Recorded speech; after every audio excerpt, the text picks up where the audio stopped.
Well, good morning, everyone. Again, it is 8:31. We are going to go ahead and get started. Good morning and welcome. My name is John Bellata, the administrator for the Stormwater Research Council, and I'm pleased that so many of us are able to join us this year for our annual meeting. We do have the agenda available. I'm sharing my screen. As I understand, everyone can see that. It is also available in the email you received and also available on the website. Before we begin, just a few meeting logistics. We did set this meeting up as a regular Zoom meeting with the advantage that you can all see each other participant list. But that also gives you the ability to unmute yourself and show your video. We hope that you are all able to keep your mute on and your video off until it's your turn to speak when that time comes up. But we thought this would be a little bit better than the Zoom webinar mode, so you guys can all see each other. You can also use the chat box to ask questions to the presenters, of course, to myself, but also you can chat with each other individually or as a group. So please respect the mute button and know that everyone can see your chat in the box. As you also know, we have many different breaks this morning. We do have a big agenda. We did hear from a lot of council members that they wanted to hear about the research projects themselves from the research teams. So that leaves us to a large agenda this morning, but we do have multiple breaks, as you know, and I'll talk more about that in the agenda momentarily. Also, I'd encourage you to visit the websites for more information, and we will post the individual research presentations after today's meeting. You can either go to the council website or the Stormwater Research Program website for more information. And I did do a screenshot here of our homepage. There's a few things that I wanted to highlight this morning. The first circle up here to the top left, after today's meeting, we will post the 2021 annual highlight of the Stormwater Research Council. And I will email all of you and all the council members to know when that's available. I highly encourage you to take a look at that. The other two pieces that I thought you would be really interested in on the website is we've tried to make it very smooth in terms of where you find our research projects. They either are completed stormwater projects or there are current stormwater projects. And if you click on either one of these links, it will expand to show the titles of the different research projects. Off to the right side of the screen here, I have an example. This is one of our recently completed stormwater research projects developing a street sweeping credit calculator.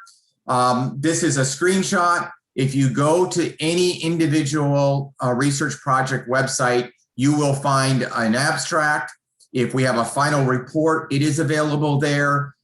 Data sets, any past presentations. So they're all available on these individual project websites. So please do visit those for more information, especially since this morning we are doing very brief rapid response project updates.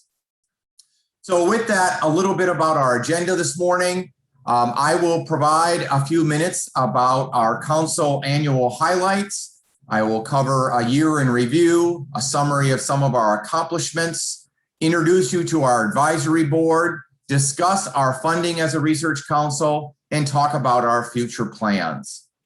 Then we will launch into our current research portfolio, rapid response or rapid highlights of our 9 current projects. Of course, we have breaks in between these 3 sets. We will have a long lunch hour, and then at 1 o'clock, we will come back together to discuss the council's strategy on stormwater pond research investments. As we go, please do insert questions in the chat box. If I don't see those, Jeff Peterson or Liz Wells will let me know. I am monitoring quite a bit here. So with that, let me launch into a little bit about the Research Council and updates for this year. First, What is the Minnesota Stormwater Research Council? We established formally back in the year 2016 to advance science, technology, management of urban stormwater in Minnesota by investing in and facilitating research to prevent, minimize, and mitigate the impacts of runoff from the built environment. The council has 5 primary missions. First, to facilitate the completion of research. Second, to accelerate research, do more research to improve BMP performance and develop new treatment technologies that we can use in Minnesota. Third, we want the council to promote coordination of research activities. 4, that the council would periodically assess the status of research and identify research priorities moving forward. And finally, the Research Council will also provide direction in technology transfer, or getting the research out into the field for practitioners, professionals, and policymakers that can best take advantage of it and benefit from it. The council is all of you. It is composed of professionals, practitioners, managers, engineers, policymakers, researchers alike that complete, participate in, advise, and provide direction in urban stormwater research in Minnesota. You can subscribe to the council on the website. Again, that website is linked below here, and it's also in the chat box. The Research Council is formed under the umbrella of the Water Resource Center. Sometimes you'll hear us talk about the Stormwater Research and Technology Transfer Program. That's our official program here at the center. But the take-home message here is that the council works in unison with the center. And if you haven't seen the Minnesota Stormwater Research Council guiding framework, our bylaws, if you will, I would encourage you to open up the Research Council website and take a look at the framework. It is only 4 pages. It really describes what the council is, how the council operates, how we develop an advisory board, the function of the advisory board, and the function of the Water Resources Center. So take a look at the framework for the Research Council if you haven't already. With that, I'd like to introduce our advisory board, at least on screen. We won't have each of them introduce themselves, but we do have a broad advisory board consisting of representatives from cities, watersheds, agencies, and private business. We have a 20-member advisory board. They are really engaged in all our discussions and decisions that we make in terms of investments into research. So our success since 2016 is driven by being engaged with the advisory board and, of course, all of you. And so I want to thank all the advisory board members for their service and devotion and their great dialogue with us. By the way, our advisory board has rotating appointments. And so their appointment dates are listed here on the screen. So therefore, we're always trying to refresh our advisory board every year. And we typically take recommendations or applications for advisory board in the latter part of the year. So a little bit about by the numbers, if you will. Since our inception in 2016, we funded our first research project starting in 2017. We have now funded 23 different research projects. A huge milestone was achieved this year because more than half of our research projects that we originally funded are now complete. As you can probably relate to, our research projects require multiple field seasons, and so they require multiple years. So it's a great milestone and benchmark that more than half of our research projects are now completed.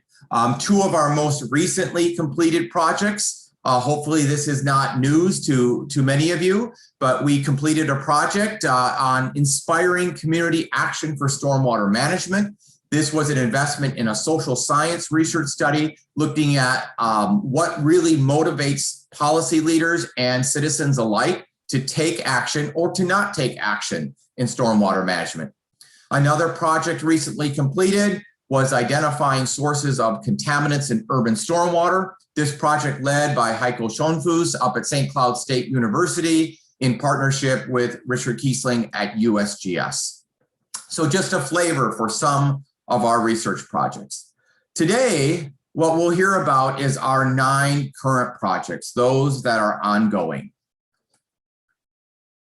I do want to talk a little bit about technology transfer. So the name of our program is not just the Research Council, but it's the Stormwater Research and Technology Transfer Program. And this is in reflection and appreciation that we want to complete research, but we also want to put research out in the hands of people who can best use it.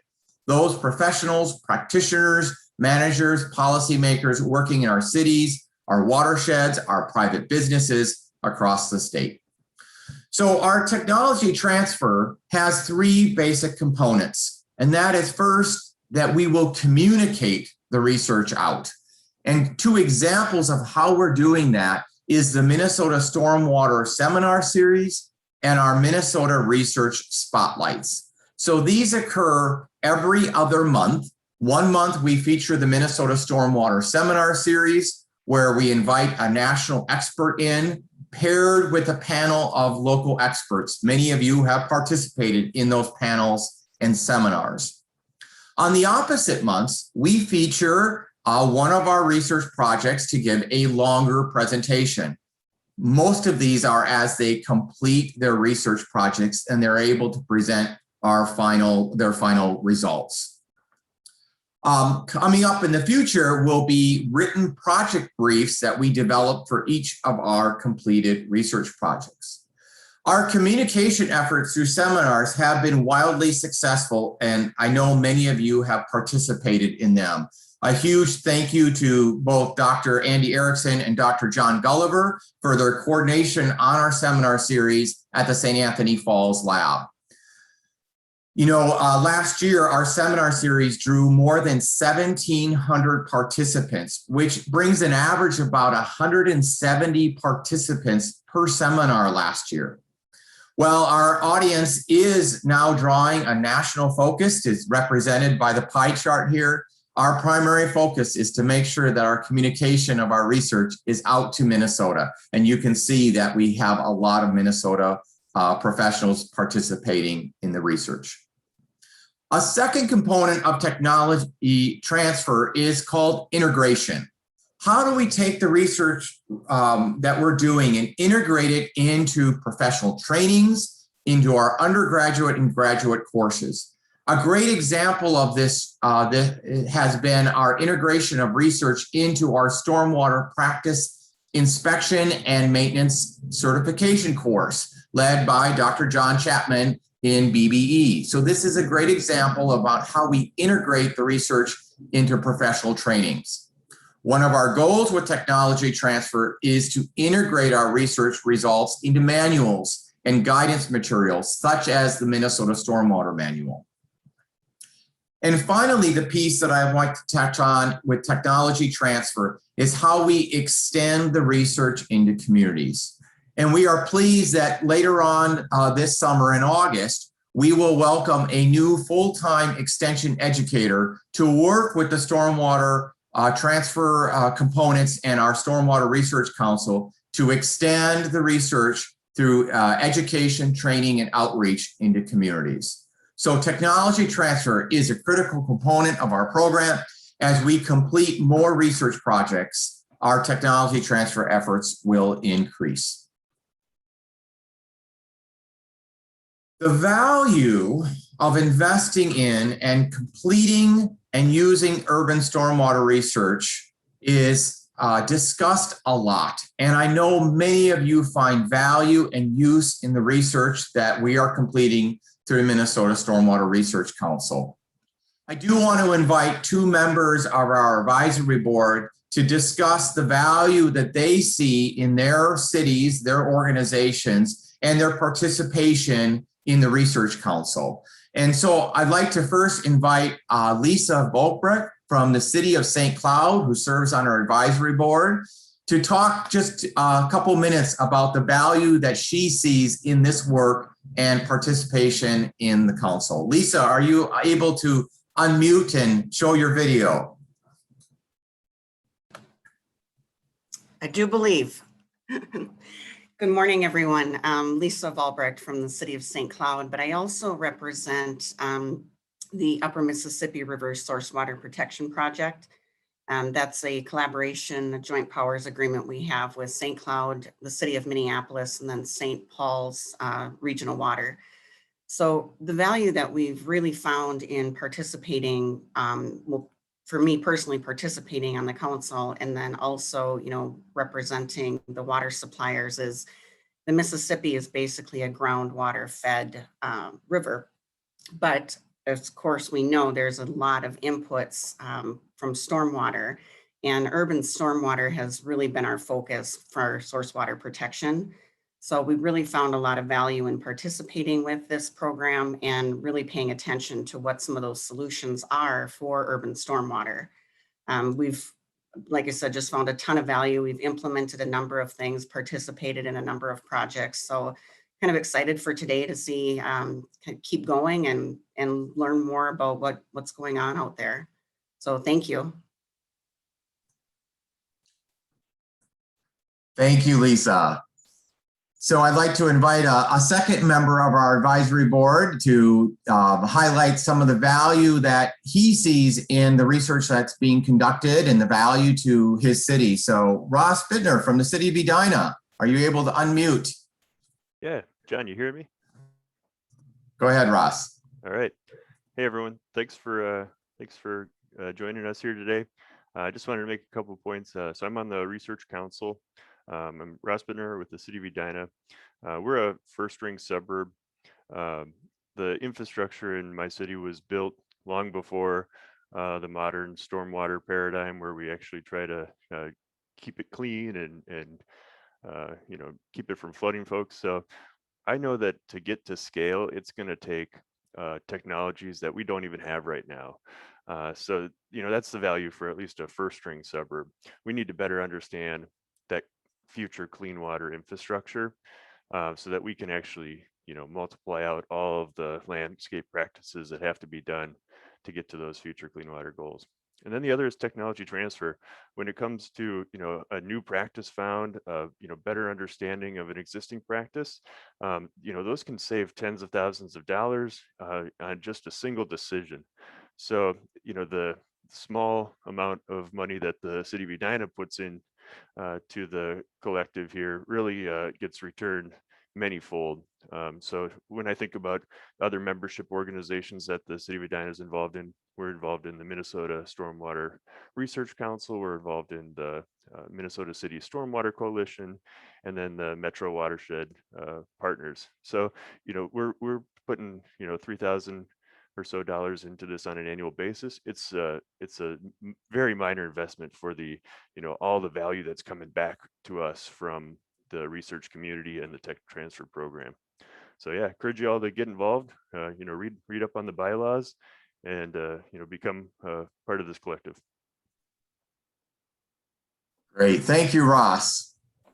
And maybe we'll have a chance to hear from a few more advisory boards a bit later in our proceedings here.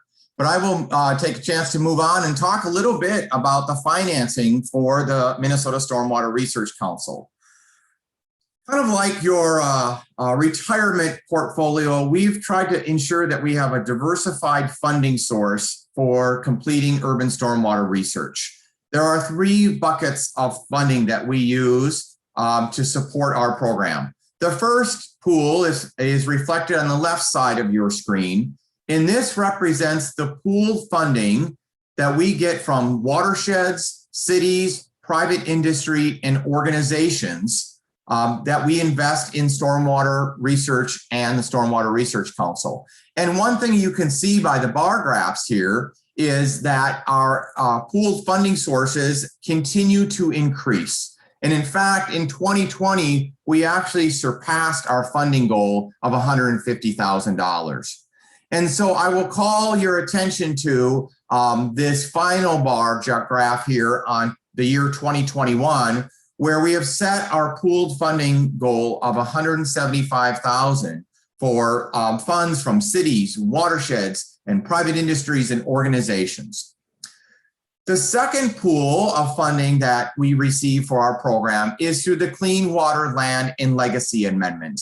And as you can see, our state policy leaders, our elected representatives, including those at the Clean Water Council, have found great value in investing in stormwater research, as reflected in them providing significant financial resources for the program.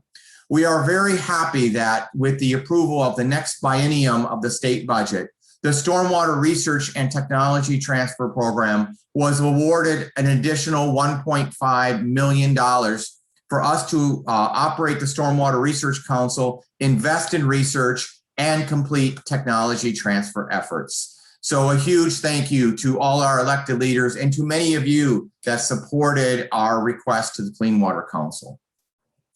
The third bucket of funding that we're able to bring to the table is, since the Stormwater Research Council operates under the umbrella of the Water Resource Center, we're able to bring additional collegiate funding from the College of Food, Ag, and Natural Sciences. The Water Resource Center is also a part of the National Institutes for Water Resources, funded through the USGS. So we're able to bring additional financial resources, graduate student support, and other in-kind contributions to make our program operate effectively in efficiency. So a diversified sources of funding approach is a method that we have found successful and helps us keep operating from year to year. So I want to reflect a little bit about our pooled funding contributors from cities, watersheds, businesses, and organizations. What's reflected here on the screen is our list of contributors over the last several years. So a huge thank you to both the staff and their boards that find value and contribute to our efforts, including Bar Engineering, Capital Region Watershed District, the cities of Bloomington, Edina, Woodbury, and Minnetonka, the Comfort Lake Forest Lake Watershed District, the Minnesota City Stormwater Coalition, the Mississippi Watershed Management Organization, 9 Mile Creek Watershed District, Ramsey Washington Metro Watershed District, South Washington Watershed District, the Upper Mississippi River Source Water Protection Project, Valley Branch Watershed District, and Wank and Associates. These organizations will be highlighted in our upcoming 2021 program highlights. They will also have a dedicated acknowledgement on a new website that we're establishing, and will be these organizations are acknowledged in the final reports for each individual research project. Typically that happens on page 2 of their final reports. We've made that a requirement to acknowledge all our financial partners. If you don't see your organization on this list, then we have an opportunity for you. Following today's council meeting, we will embark on our 2021 pooled funding request. And so you will be receiving that all via email, and we will have upcoming seminars perhaps on that. You will also receive our program highlight that really shows the impact of investing in research, and hopefully that you all see that this investment is worthwhile. But I also want you to see that the investment grows. As Ross indicated, the city of Edina provides $3,000, which may not seem like a lot, but when we pool together, we can do a lot of research with $175,000. And so that really brings us value of pooling resources together. And by the way, I will say, when we talk with members of the Clean Water Council about the Clean Water Legacy Amendment, and they're seeing that cities and watersheds and organizations are also putting some resources into this, they really show us and tell us a high value of this leveraging aspect that we're doing. All right, just a little bit about our work ahead. We do have about an 18-month plan of work. So just some highlights of where things are at. Of course, this summer we have our full council meeting here, and we'll launch our pooled funding campaign.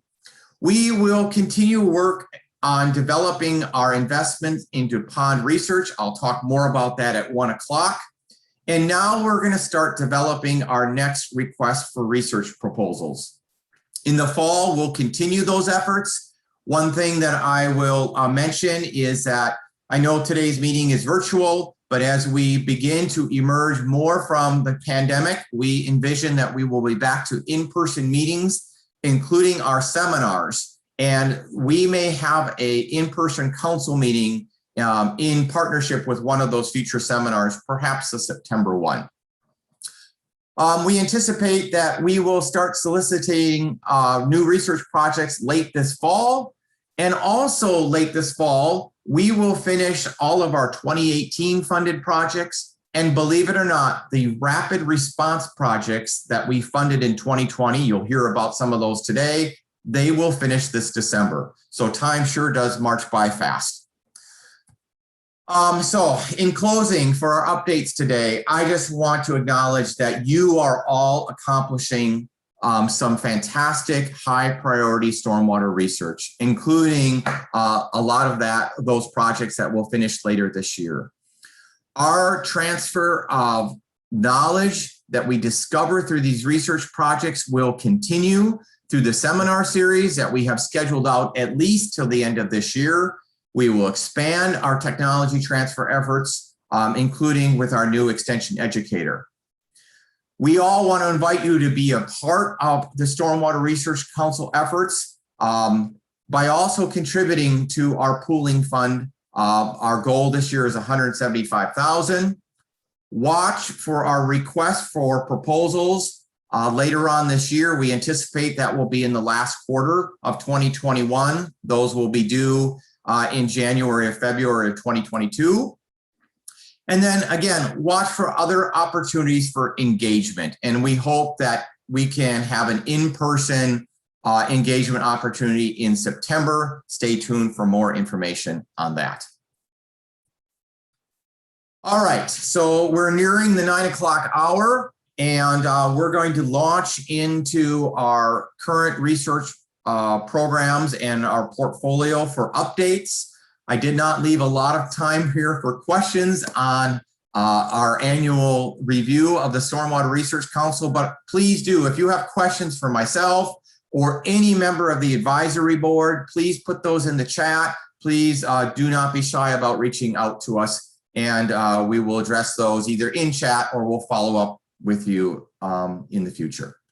So we are going to move on to our research project updates. We are going to launch into a 45-minute session now featuring 3 research projects in rapid fire for 15 minutes. I've asked each research team to present for 10 minutes, leaving 5 minutes for a question and answer. So if you have questions for them, please put them in the chat box, and then we'll take a break as indicated here in the agenda. All right, so I'm going to stop sharing this screen, and we are going to move on to our first of our research project updates. Give me one moment.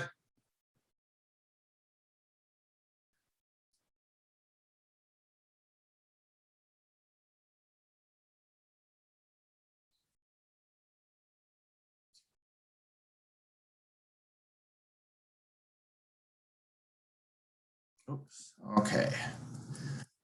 All right, so our first research project update this morning will be a research project titled Equipping Cities with Climate Change Data for Stormwater Management. Our presenter today is Jonathan Burkle, who is a graduate student working on the research project. Jonathan, are you able to unmute and show your video? Yes, can you hear me? Yes, go ahead. Okay, thank you, and thanks everyone for listening and for having me here. So like you said, my name is Jonathan Burkle, and I'm a master's student in the Land and Atmospheric Science program. And I deal mostly with climate more so than stormwater. So I'm eager to hear about some of the other projects and learn a little bit more about what else is happening in the field of stormwater research. But anyway, this project is sort of a collaboration or a partnership with the Nature Conservancy aimed at giving cities better climate change data about how stormwater management can be improved in the 21st century as precipitation events start to look different. And I'd like to acknowledge some of my collaborators on this project, especially Ryan Noe from the Keeler Lab at the Humphrey School, who's the PI on this project, as well as Christina Locke and Maggie Rogers, who have also contributed from the Humphrey School as well. And then from my department, Soil, Water, and Climate, we've got my advisor, Tracy Twine, and Stefan Lees, who has done a lot of the downscaling work that is sort of the underpinning of a lot of what we're doing here. So next slide, please. So as a little bit of background, I'm guessing a lot of you are probably familiar with NOAA Atlas 14 in a number of ways that I am not, but just to give a quick overview, it is an expression of the intensity and frequency of precipitation events. And it's kind of an accepted standard in planning for extreme events and providing guidance for stormwater regulations. But one of its key underlying assumptions is that of a stationary climate, which is obviously not something that can be relied upon to continue as such in the 21st century. So this project involves an ensemble of climate projections for the Minnesota region in the 21st century. And so we are taking the precipitation outputs from these models and doing our best to replicate the methods that NOAA uses that they've documented to produce the Atlas 14 precipitation estimates. And our goal here is to provide usable information about how, like, say, a 100-year event or a 10-year event, for instance, might look a little different, maybe bring a little more precipitation depth with it in the 21st century. And also important to note is that these climate projections we're using have been downscaled from global models to a grid scale resolution of about 10 kilometers so that we can better represent how these storms actually occur on the scale that they do, and also represent the heterogeneity within Minnesota, where we tend to have roughly a gradient from the northwest to the southeast in terms of how much precipitation is received. So next slide, please. So I'd like to just give a little bit more background on the actual climate projections that we are using. And they are derived from 8 general circulation models, which cover the whole globe. And they have been downscaled, like I said, but they cover 4 different climate scenarios. So first of all, we have a historical simulation, and then a mid-21st century simulation, and then 2 for the end of the 21st century that cover moderate and high emissions respectively. That's RCP 4.5 and RCP 8.5.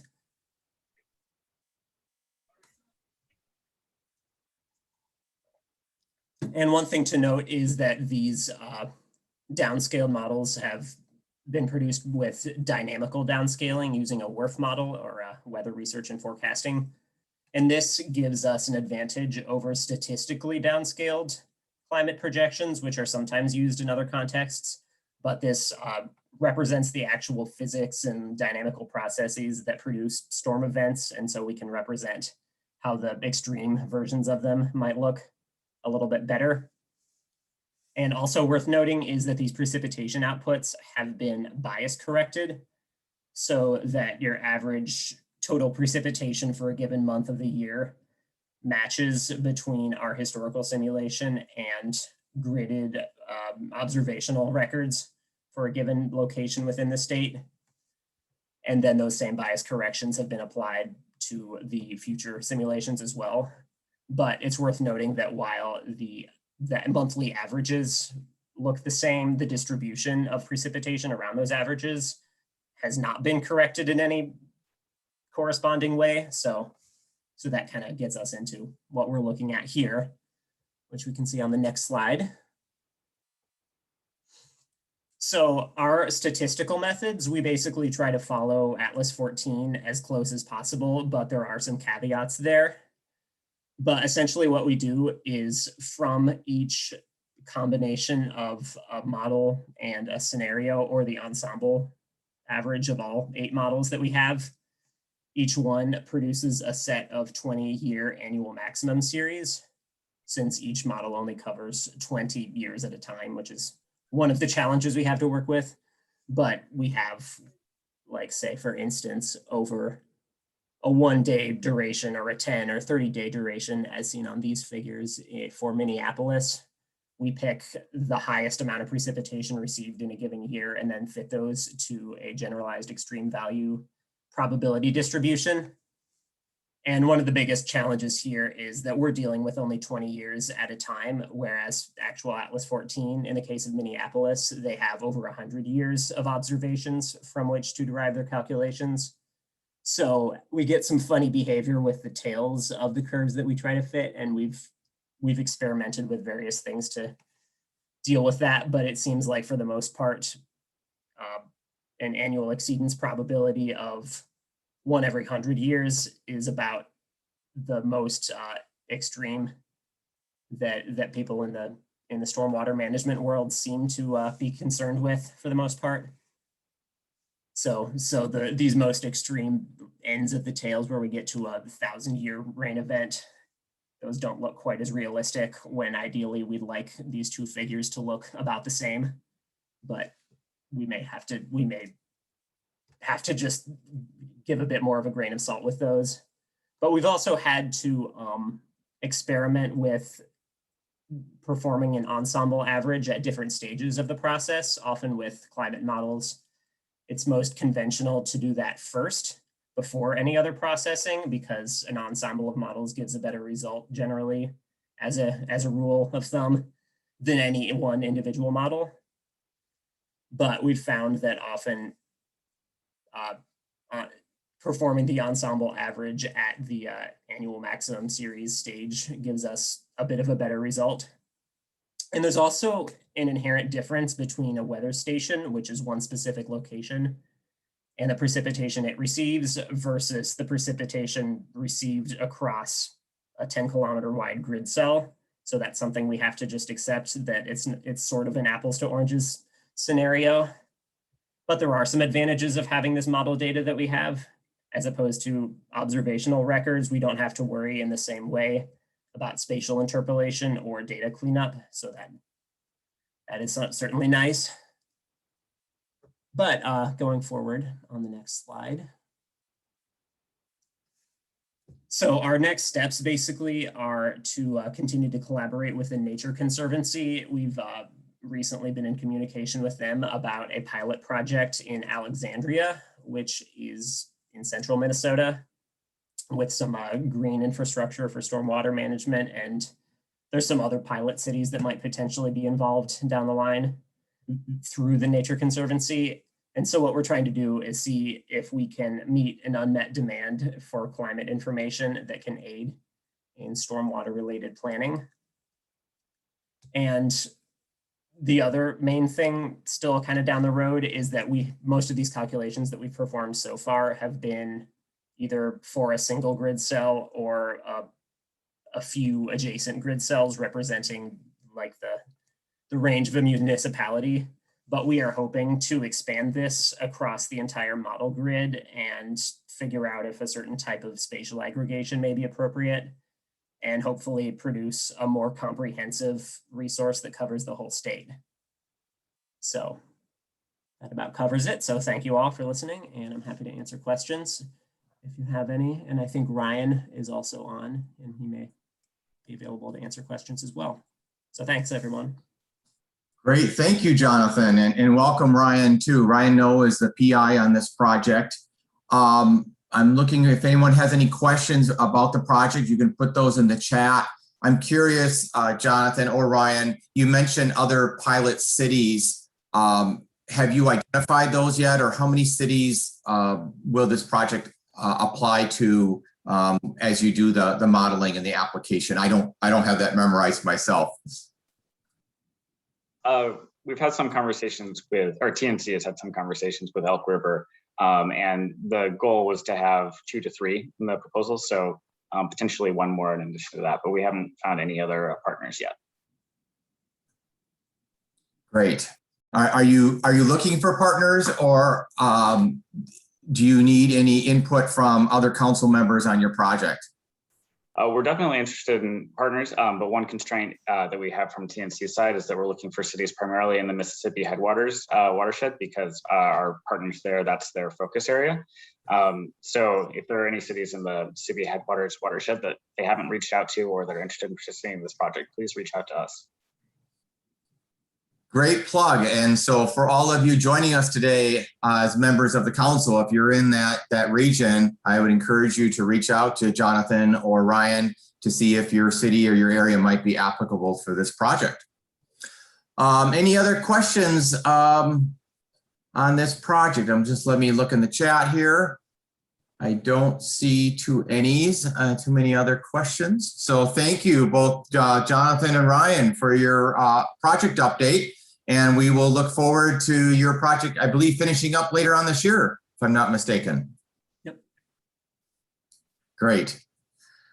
All right, we're going to move on then to our second research project update in this section, which will be a project led by Dr. Bruce Wilson. Our presenter today will be Daniel Furata, a graduate student working with Dr. Bruce Wilson and the team on monitoring methods for prioritization and assessment of stormwater practices. Daniel, are you able to unmute your video and audio? I am. Can you hear me? Yes, go ahead. Cool. Thank you for the introduction. My name is Daniel. I'm a graduate student at University of Minnesota Twin Cities in BBE. And I'm working on this project with Bruce Wilson and John Chapman, who are also at BBE. And then we're working a bit with Jayu Lee at BBE as well on some of the sensor stuff. So the goal of this project is to develop a computer simulation of runoff sampling, and then use that to develop recommendations for sampling methods in different types of watersheds, and also to explore some new approaches to sampling that might be able to lower costs at greater accuracy. Can I have the next slide, please? Thank you. So as you all know, when you're sampling runoff, you put out an automated sampler generally with some type of flow sensor or rain sensor or something like that. And then you program your sampler to take samples based on either time pacing or flow pacing or something like that over the course of a storm. Then you composite your samples or you analyze them separately, and use that to estimate the event mean concentrations of different pollutants of interest during the storm event. So that's cool, but it's kind of tricky. So for one thing, the equipment is fairly expensive, especially if you're using flow-paced methods. You have to have flow sensors and support equipment for that. And the accuracy of your EMCs is highly dependent on characteristics of the sampling. So for example, if you're using a time-paced method and your rainstorm is twice the length of what you expect and you run out of bottles, or if it's half the size and you only fill half the bottles you were hoping to, then your EMC is maybe not going to be very good. And this accuracy is dependent on storm characteristics, it's dependent on your sampling strategy, and it's also dependent on watershed characteristics in terms of how the pollutants are washing off. So there have been some previous studies simulating sampling for to look at sampling methods and what works best. And most of these are either using data from specific watersheds. So the two papers mentioned are both excellent studies out in California that were using real watershed data to run simulations. Or the studies are using very general wash-off relationships, just mathematical relationships. And this was more common back in the day than it is now, I think.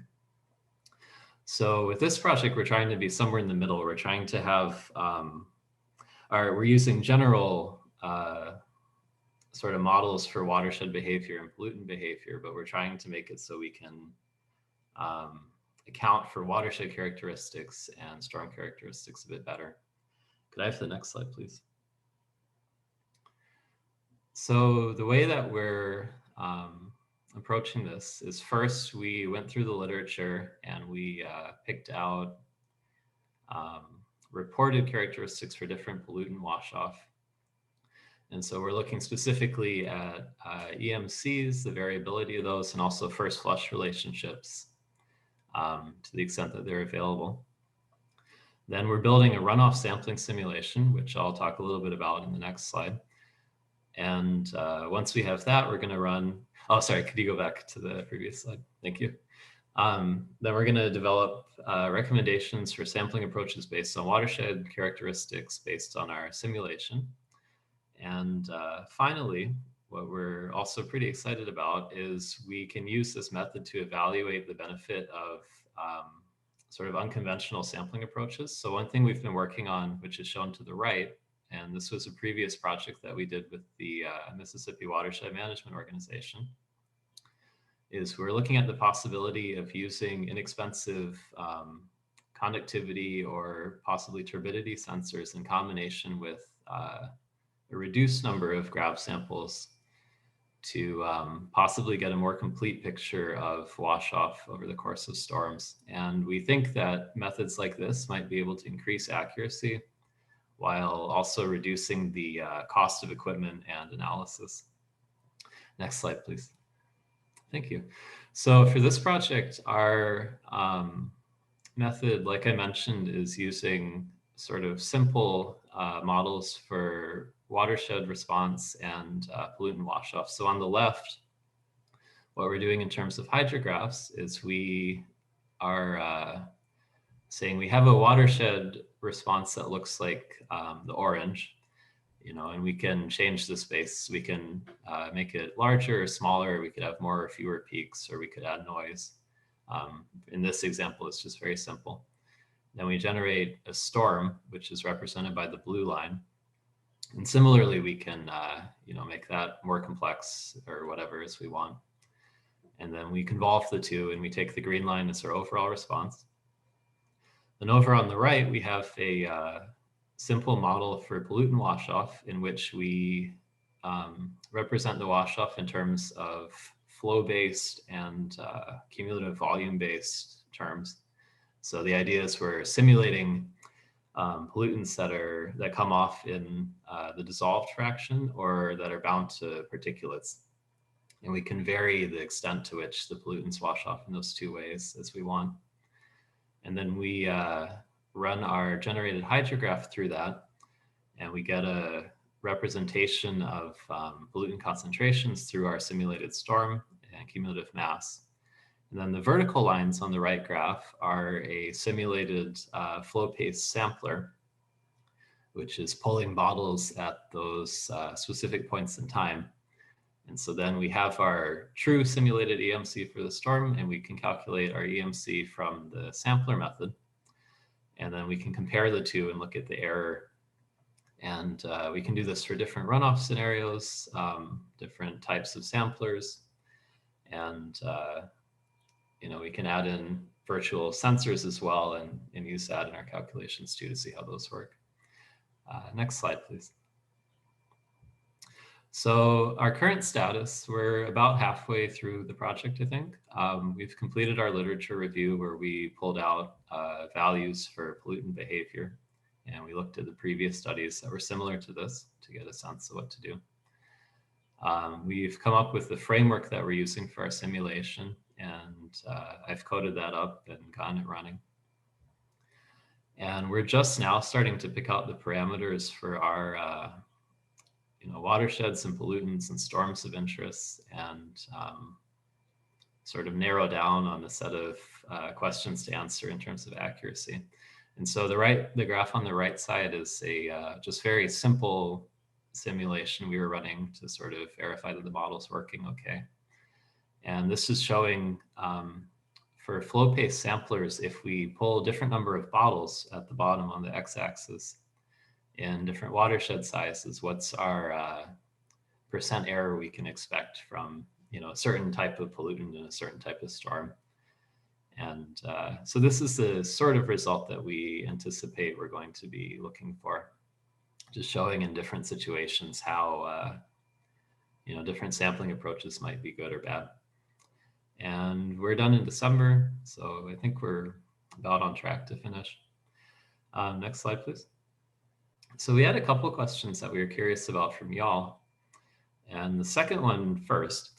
Most of the previous work that we've found, it looks like the best sampling approach generally in theory is you take flow-weighted microsample composites. So you have a flow sensor and then you pull a huge number of samples, very tiny samples into a composite bottle, and then you take your EMC from that. However, we're not sure that this is used that frequently in the real world. And so we're curious if you've used this method or if you've considered this method and what your feelings were about it, if so. And then the second thing, or I guess the first thing on this slide, is if our results show promise, especially for the new method incorporating sensors, is this something that you'd be interested in exploring in the real world at your site? And like I mentioned, we've done a bit of this before with MWMO, but I think if we can develop our method a little further with this simulation, this is something we'd really like to try to see how well it works in reality. Yeah, I guess any questions or comments? I think Bruce and John are in here too. Great, thanks, Daniel. Bruce or John Chapman, would you like to add anything? I think Dan did an excellent job summarizing the work, and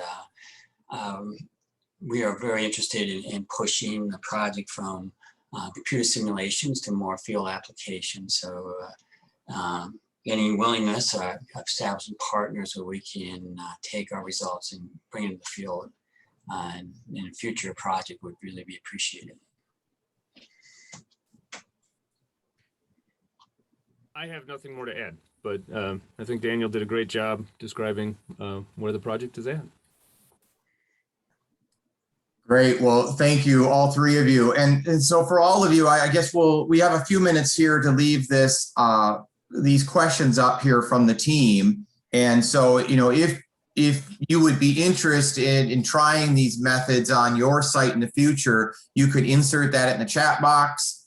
Or, have you used flow-rated microsampled composites before, and what have you encountered when you've done that? So this is a great time to get feedback to the team and to get other partners to the table. So if you have contributions to this team, please do those in the chat box here, and we'll make sure that they receive all that information. So thank you both. Any other questions? Oh, we have one here from any thought to bring some monitoring system implementation during construction? John or Bruce or Daniel, any comments on that? I think it's a very, I think our instrumentation system we developed would work quite well on that. The only issue I have is that the turbidity, as long as the load isn't so large that it exceeds the limit on turbidity standards and plugging up some of our collection systems. So if the sediment load during the construction process isn't huge, I think we have a lot of progress that can be made. If the sediment generated is very large, and I'd recommend that maybe we'd have to build sort of a trap to remove some of the sediment and sample that separately, and then let their not the huge load goes through our samplers. Thank you. And I see there are some partners that are interested in working with you. And I also see that with the first project we heard from Jonathan Burkle and Ryan, there's some good conversation going on about potential partners with your research project. That's a great outcome of these mid-project presentations. Comment here in the chat, getting info on EMC variability during storms, and as a function of watershed characteristics is valuable information. So it looks like PCA, my Trojan, has looked at that stuff before. Daniel, we have a question here for you and the team, it looks like, regarding flow weighted composites and microsampling. Or a recommendation, I should say. There's you see that in the chat. Cool. That looks like a great resource. Then John Gulliver's comment that just came in also, that's a good point. And yeah, I'd been wondering about that because I know those probes, they need a certain height in order to function properly and they can be kind of glitchy. So that makes sense. Excellent. All right, well, I want to thank you, Daniel, and the entire team for your great work and your presentation, and continue the comments and questions coming in for any of these research projects. Again, we will save all this and forward it to the teams as appropriate. So with that, we're going to move on to our third presentation in this series, and forgive me a moment, I'm going to have to switch screens. And our third project that we're going to feature today is an investment the Research Council made at looking at some metadata analysis, if you will. The title of the project is Leveraging Minnesota Stormwater Resources, a broad project team here, but I believe our presentation today will be delivered by Jacques Finlay. Jacques, are you able to unmute? And I was able to pull up your full presentation. So we'll use this version, which is your PowerPoint version. Thanks, John. Yep. Can you hear me okay? We sure can. Thank you. Go ahead. All right. Thanks a lot. Yeah. So this project is sort of related to the last one. It's related to specifically in terms of making greater use of the data that we've already collected during the past decades, and in particular in the recent 2 decades, in terms of sort of bringing it together in a consistent framework, analyzing it, and sort of seeing greater use out of that data for various applications. So the project team here is listed: Ben Janke and Bruce Wilson at the University of Minnesota, Mike Trojan, David Fairbairn at MPCA, and really sort of many of you out there have contributed to sort of the basic information that we're bringing together in this project. So thank you to the council, and thank you to the many folks who've done the hard work in terms of collecting the information that we're going to be sort of grappling with here in this project. I will say also in starting that we have reached out to some of you already in terms of accessing data. And in particular, if you have information for new sites that you've just brought online that you'd like to get into this data analysis and compilation effort, then please sort of let me know, contact me or Ben or anyone on the team. And we're really in the thick of that process, as I'll show you a little bit later on. If you could advance to the next slide. Great, thanks, John. So just starting out here, the project motivation for this sort of meta-analysis, this data project, using no new data collections, just sort of what have we done in the past here. And sort of the starting point for this is sort of just a few points, recognizing that urban systems, urban stormwater is really complicated. It's variable in space and time. Urban land cover at sort of really fine scales has a lot going on in terms of some potential sources, which vary depending on the pollutant, on the specific land cover situation. So we have a lot of complexity to grapple with out there in the urban environment, probably more so than any ecosystem.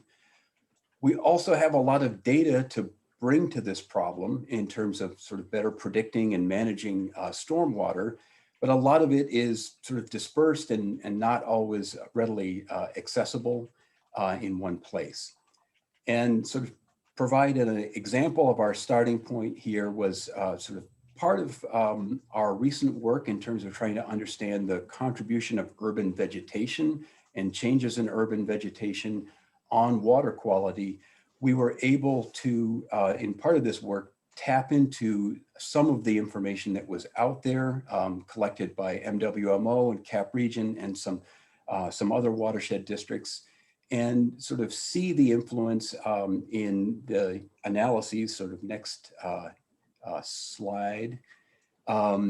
See the influence of tree canopy covers on stormwater event mean concentrations for both phosphorus, especially phosphorus, and to some degree nitrogen, where what the data is showing here from these 19 sites that we analyzed, over 2,000 composite events sort of going into these data points, is that if we have streets and roads with low canopy cover, we see sort of about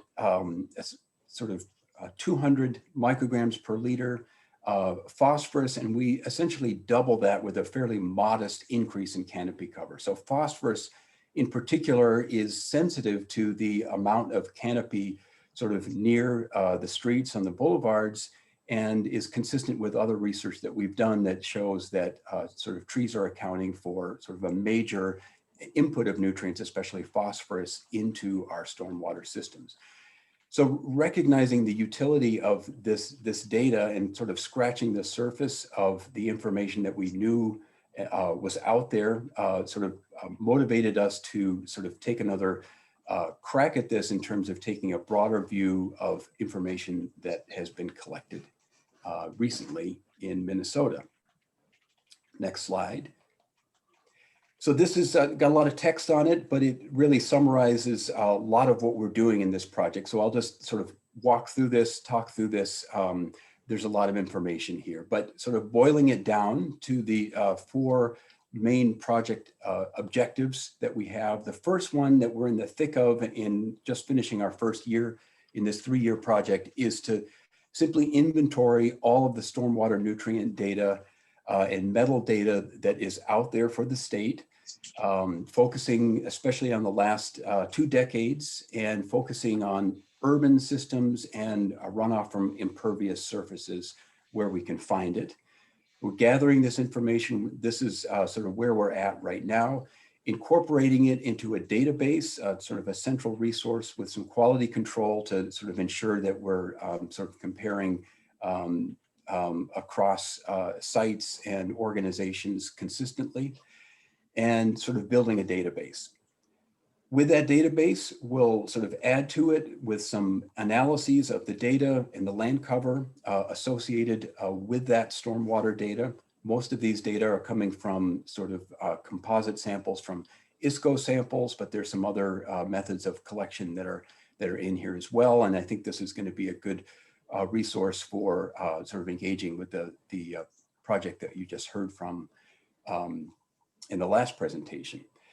So we'll analyze this data, we'll summarize it, we'll provide quantitative relationships for different constituents in stormwater and relate them to storm characteristics and urban land cover characteristics, impervious connectivity features, and climate.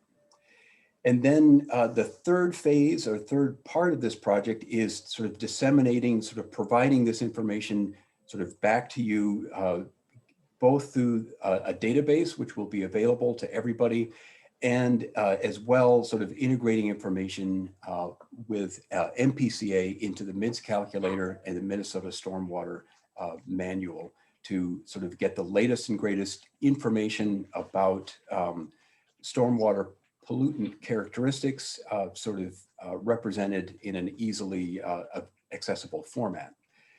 And then the last phase is really a sort of a demonstration of sort of what we gain by sort of relating in more detail and more accuracy sort of the relationship between sort of urban land cover characteristics and what we see at larger scales represented in urban stormwater watershed models like SWIM. So this is, I think, will provide some illustrations of the value of sort of bringing to bear more information that's out there into our stormwater models. Next slide. So this is sort of a slide that represents sort of a snapshot of where we are. It's already out of date, but it's a representation sort of focusing on the metro sites where, of course, most of our data are coming from, not all of it, sort of illustrating the scope of what we've found and what we're inventorying out there. So this map, don't pay attention to the color coding on the map, but these sort of each dots, and some of them have overlapping dots here, represents a site with a substantial amount of data, at least a season with at least sort of 10 events sort of collected in it. And this is focusing on information from 2000 onward. There is some older data that we're also categorizing here as well. And so just to point out a few fun things to you here. So the study that I mentioned previously, led by Ben Janke, that used data from 19 sites. And what we've seen sort of already in this sort of ever-growing number of potential sites that's out there, sort of information for sites that have been monitored to some degree, is over 130 sites with a substantial amount of data. We've acquired some of it. This is a bit of a status update, but more importantly, what we're seeing is this sort of incredible resource that will be, I think, very valuable to for lots of purposes. We've got sites with 10 years of monitoring data. Sometimes it's just seasonal, but we've got 37 of them that have been monitored for over 10 years, or at least 10 years. We've got 22 sites that have been monitored with annual characterization. So this is really sort of a valuable resource, one that we didn't realize, and that sort of points to the difficulty of just keeping track of all the information that's out there. And we're sort of continually sort of finding new connections, new data sources to add to this inventory. And I'll note that we're just going to be sort of analyzing, given the sort of limitations that we have in terms of QA, QC, and analysis, we'll be analyzing a subset of this, but we'll be sort of compiling an inventory of sites and information that will be available as part of this project. Next slide. Next slide is sort of questions, and I have a couple of others slides that may or may not be relevant depending on questions, but really I'm hoping to hear from you. One last issue that I will point out in terms of a comment and sort of a question for the group is, in this project, we'll be sort of providing a snapshot of data and a database, but going forward, there's a sort of an opportunity to sort of really sort of build something that is annually updated. And it's a big challenge in terms of keeping track of data, but it's also sort of a big opportunity.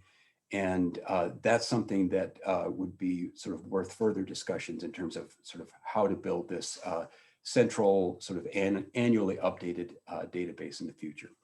So with that, hoping for questions, I'm going to open up the chat and go from there.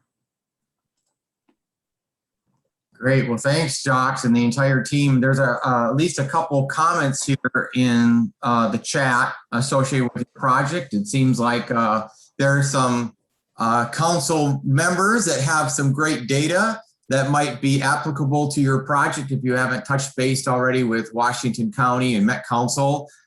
Any more you want to say about those partners that you've tapped into with data?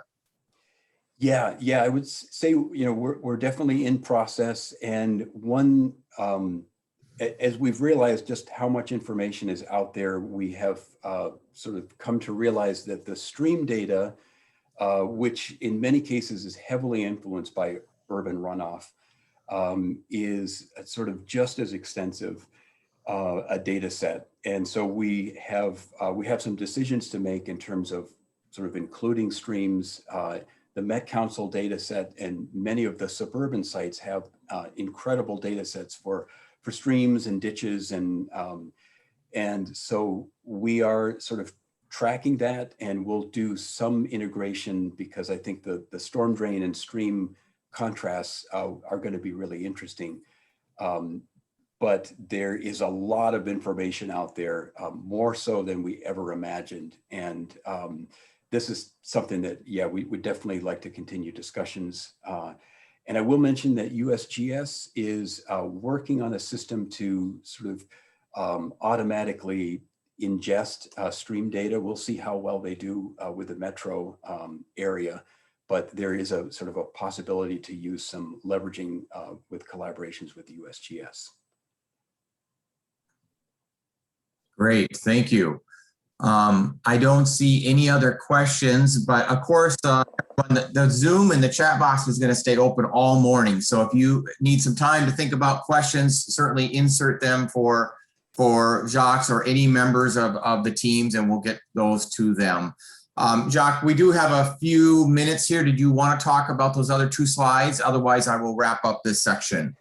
Sure. You know, if we go to the next slide, just in case anyone's wondering, sort of here's the focus of what we're doing in this project. And it's focused on metals and nutrients and sediment and chloride and volume and runoff. So there are certainly some other contaminants, sort of emerging contaminants where there is data, and we will sort of note that, but there often isn't enough consistency or enough data to sort of really sort of bring into our sort of larger scale analyses. But there are increasingly data availability for some other things as well. So this is what we're focusing on for now, but there certainly are opportunities to sort of broaden this, and we certainly should do that. And so we will sort of keep track of other data sets as we encounter them.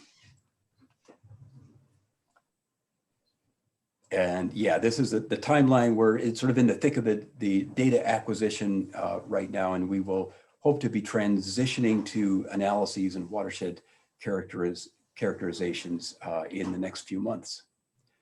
So thank you, everybody. And yeah, thanks for sort of a fun opportunity to sort of hear about stormwater and work of the council. Great, thank you, Jacques. All right, well, we are going to start to wrap up this section of our research updates. Before we depart for a short break, you know, one of the things that I was excited to see in our last presentation, the team mentioned about integration into the MIDS calculator and the stormwater manual. So the Research Council and the Advisory Board really looks at how we can use the research results in the future. And they really look at that stuff as we decide where to make our investments. But you don't have to take my word for it.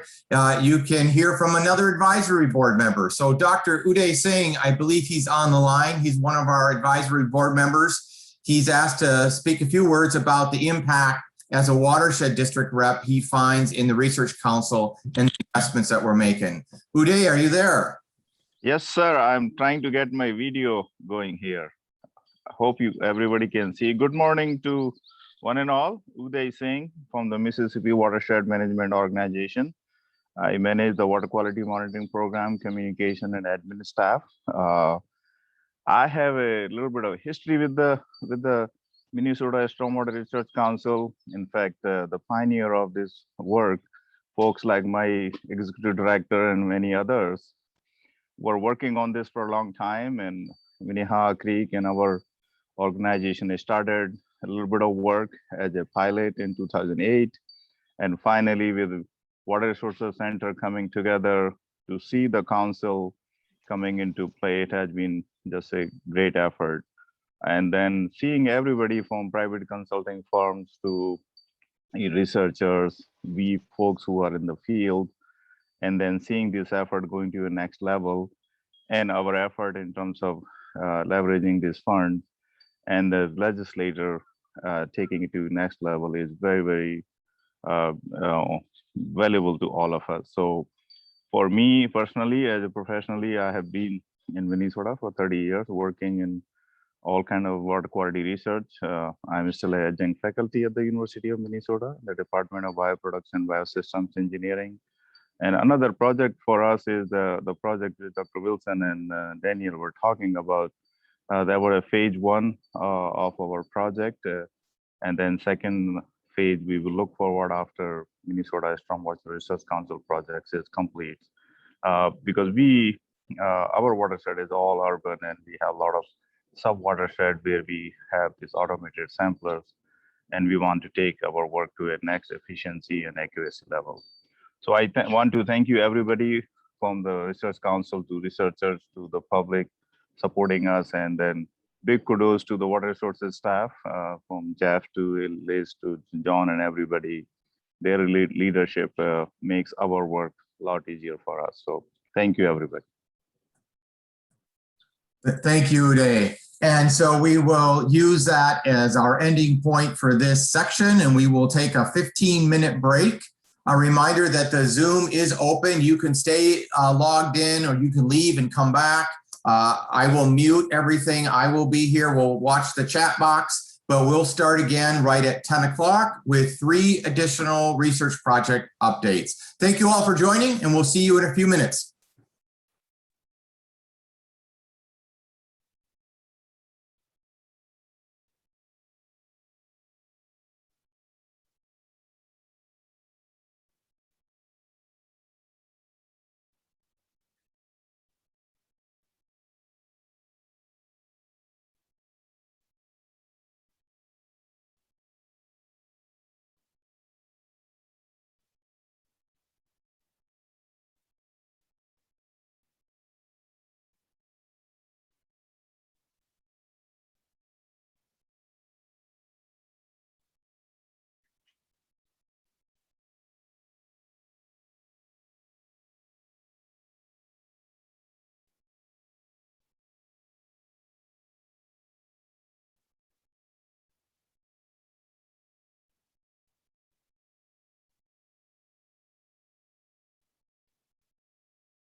All right, good morning and welcome back, or welcome to those of you joining us for our second section of research updates. We have 3 additional research projects we are going to cover for the next 45 minutes.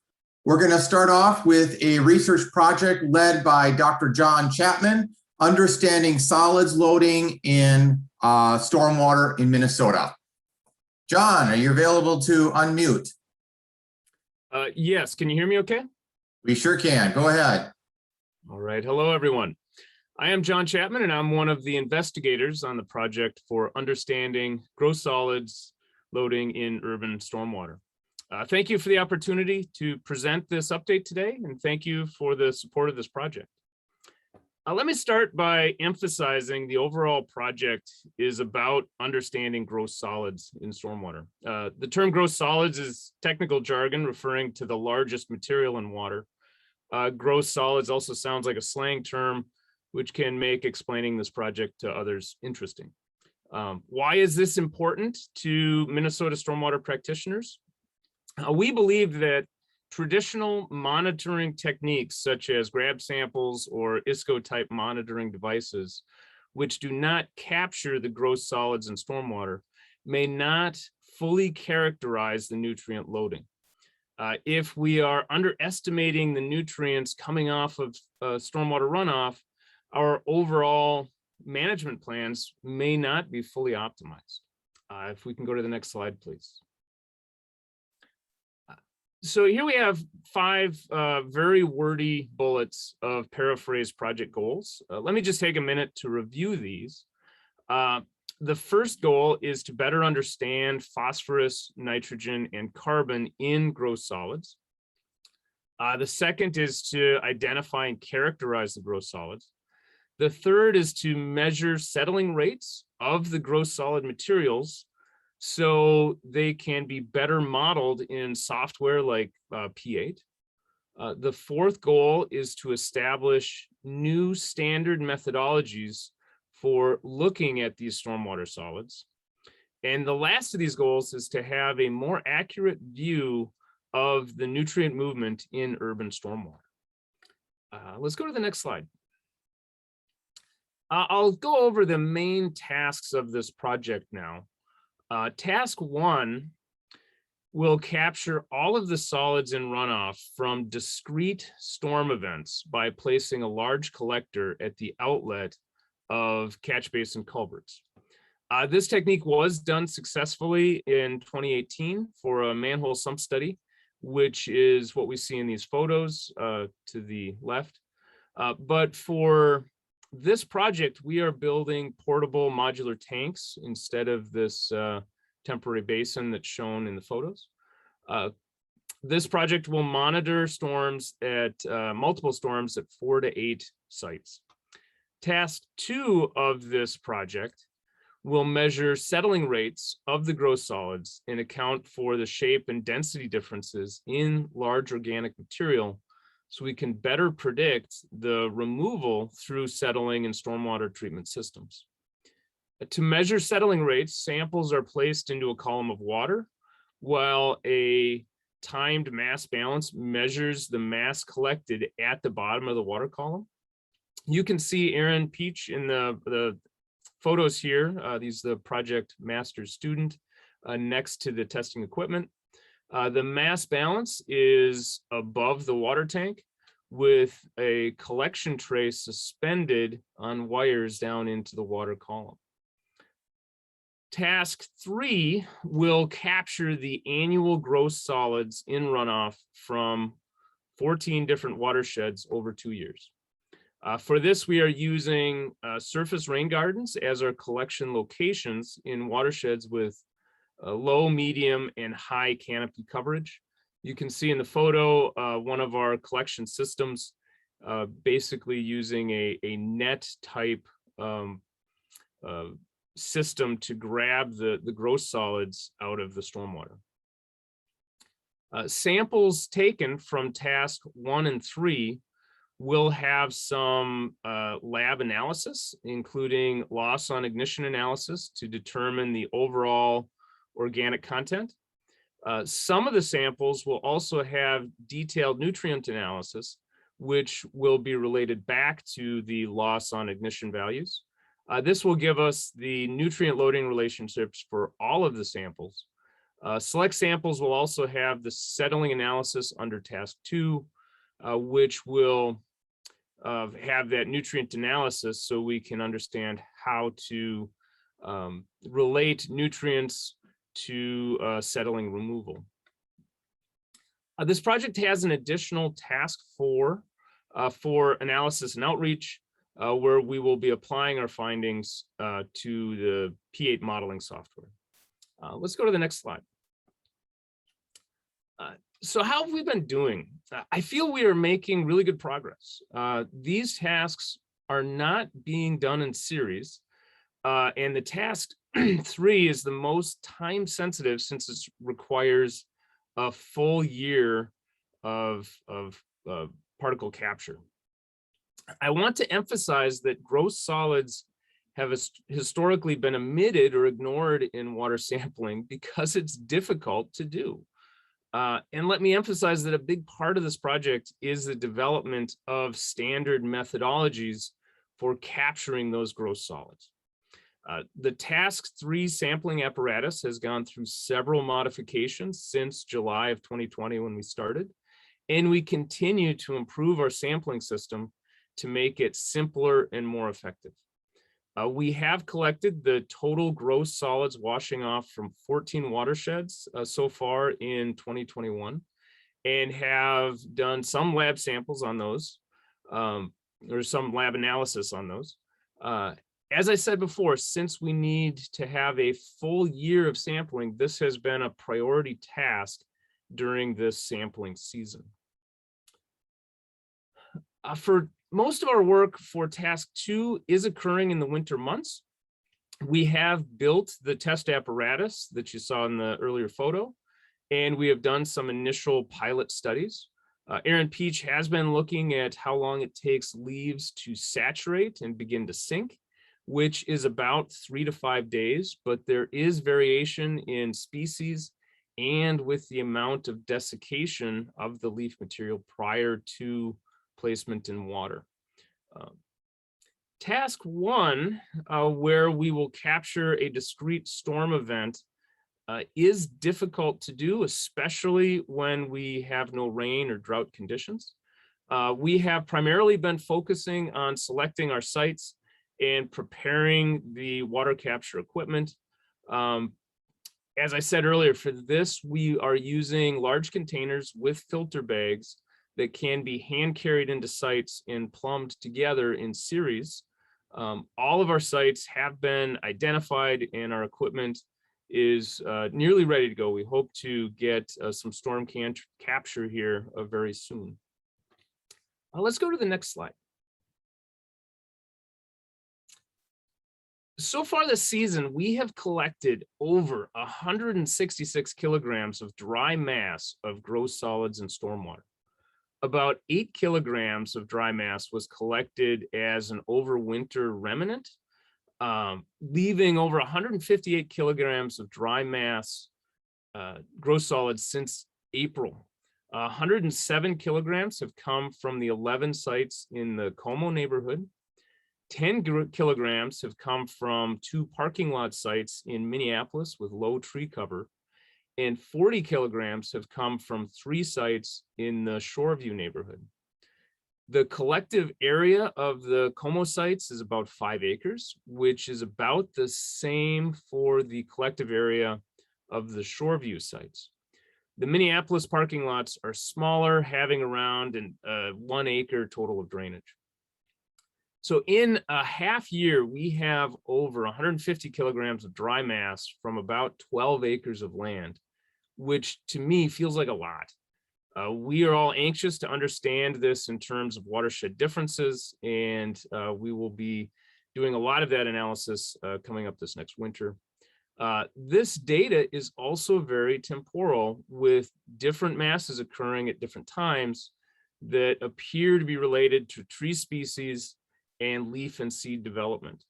Of course, next fall, I think we're going to have an enormous amount of mass, dry mass coming when all the leaves come off the trees. Let's go to the next slide. So as far as our concerns, due mainly to the pandemic, we are behind schedule originally outlined in the proposal.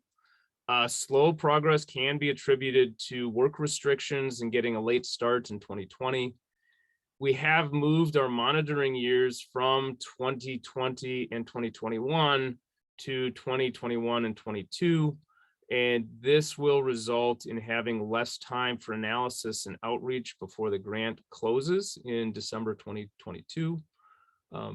Our original goal of developing new methodologies that will be standardized for sampling gross solids has given us a lot of opportunities for learning. Our collection systems have worked great at many sites, but a few sites have been overwhelmed with solids, and we have progressively been building up the sampler frames and using larger systems. Let's go to the next slide. This has been a great project for us so far, and I feel we are learning a lot and collecting some great data. I think that's about all that I have now for the update. I just want to thank you again for this opportunity. Thank you. Thank you, John, and thank you to the entire team. I see one question has come in here, John, from Mike Trojan. How do you envision your study affecting stormwater management? And will it be more need for pre-treatment, better prevention efforts, additional design considerations, all of the above? Any comments you want to make on that?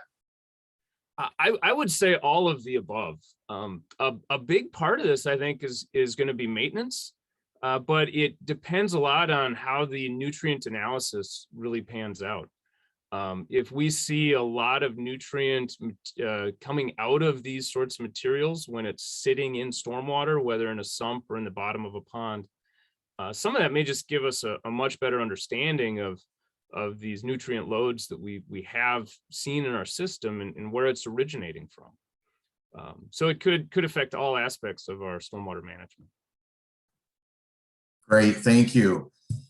Well, if you have any other questions for John and his team or about this project, please do insert them in the chat box, and we'll make sure that the team sees those and has a chance to respond to those as well. A few observations I made notes during John's presentation. You know, one of the research priorities that you all helped identify was the characterization of stormwater runoff. What is in stormwater runoff? We heard that as a high priority as we develop the stormwater research roadmap. So this project is an example of the response to tackle that high priority item.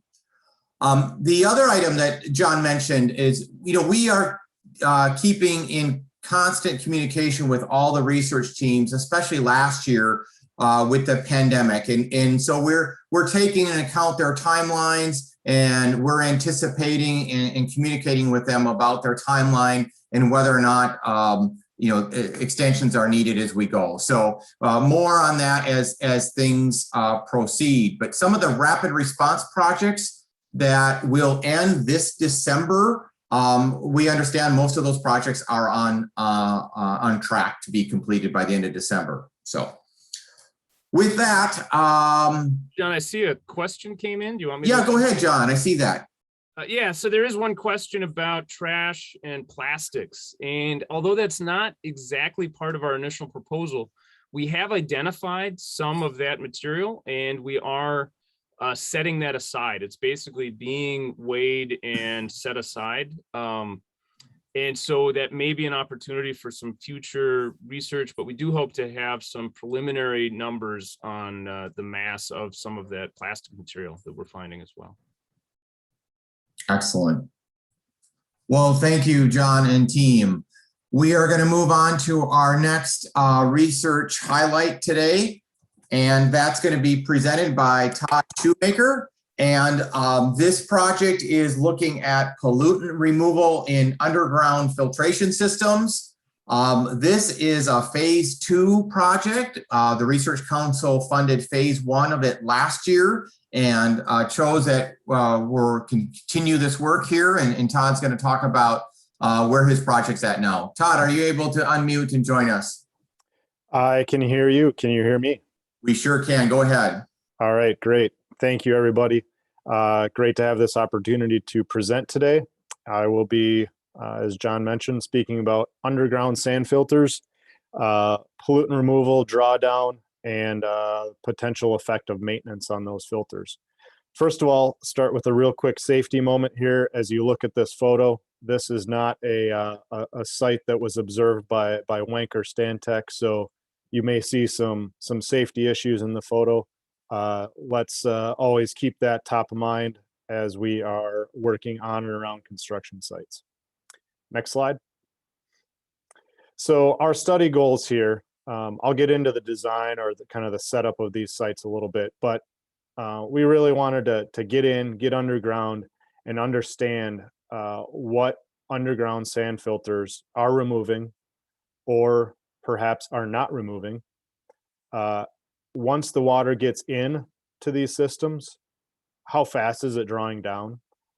How does that rate, how does that compare to the design filtration rate of these systems? And as much as possible in talking with the owners of these sites, has it been maintained? Is that affecting performance? And or if we can't get in touch with the owners, if they're not willing to tell us about their maintenance, what can we observe from either the water quality, the effluent from these systems, or just what we see accumulating in these systems? Next slide. So the rationale, the why study these underground systems is that they've become quite common in mostly urban, but some suburban areas. As many of the folks on the call know, stormwater management practices have moved underground as land values increase. So these systems become very applicable for those sites that have poorly infiltrating soils or where there's contamination, where infiltration is just not recommended. The design for these filters generally is taken from surface filters. So we've moved that technology below ground with the understanding, with the goal that the filter is designed to clog. If it clogs, that means that it's doing its job. But when it clogs, how are we going to refresh that filter? How are we going to restore that filtration rate to the filter so that it can once again remove pollutants? From what I've seen, that is going to be very difficult with some of these filters if or when they clog. Excuse me. And it's unlikely. Well, it's hard for me to say that, but it's a big question is how much property owners know about what is on their site, what is below their parking lot, and then how and when to maintain it. Let's talk about this photo here real quick. So this is a dome system. So that yellow that you see, that is the storage unit. So that's a plastic storage unit under construction. It will be backfilled. There will be a clean stone that gets placed outside of it. So the void space in that stone and the dome itself within it, that's the storage used to retain stormwater and slow it down. Below the yellow, there's a black geotextile fabric. Then there's a rock layer. Then there's another layer of black geotextile. In this case, this particular design, this was infiltration, but this whole profile is a really good representation of how these get constructed. The difference for a filtration, an underground filtration system, is that sandy soil that you see below the 2 layers of geotextile and the rock. In a filtration system, that is usually 15 to 18 inches of sand. And then embedded within that sand is a drain tile collection system that is then routed to a downstream manhole, downstream discharge point. So from this photo, you can, you see the yellow domes. I mentioned the rock gets placed around that.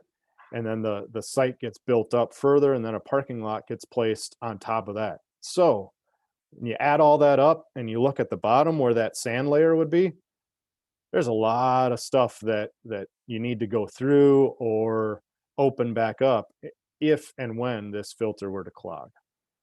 Next slide. This is another view, or as it's labeled there, the generic system detail. So that last photo was one example of what I call the dome system. In this approach, this is a round perforated pipe. So water is going to enter into that round perforated pipe and then fill up both the pipe and the rock around it. Again, the rock voids plus the perforated pipe. That's the storage system. Next slide. So that water is going to fill up that filtration volume first. That's the volume that usually it's in that 1 inch, 1.5 inch range. That's usually our water quality volume. That's what we're trying to capture below the outlet or the overflow. That water then passes through the filtration media. Next. And it gets collected by the drain tile and then goes out.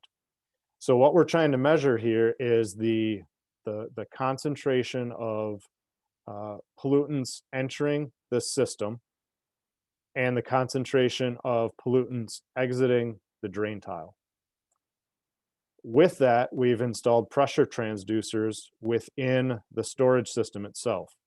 So we're monitoring, we're measuring the rate at which that filtration volume decreases in height. That's the filtration rate through that filtration media.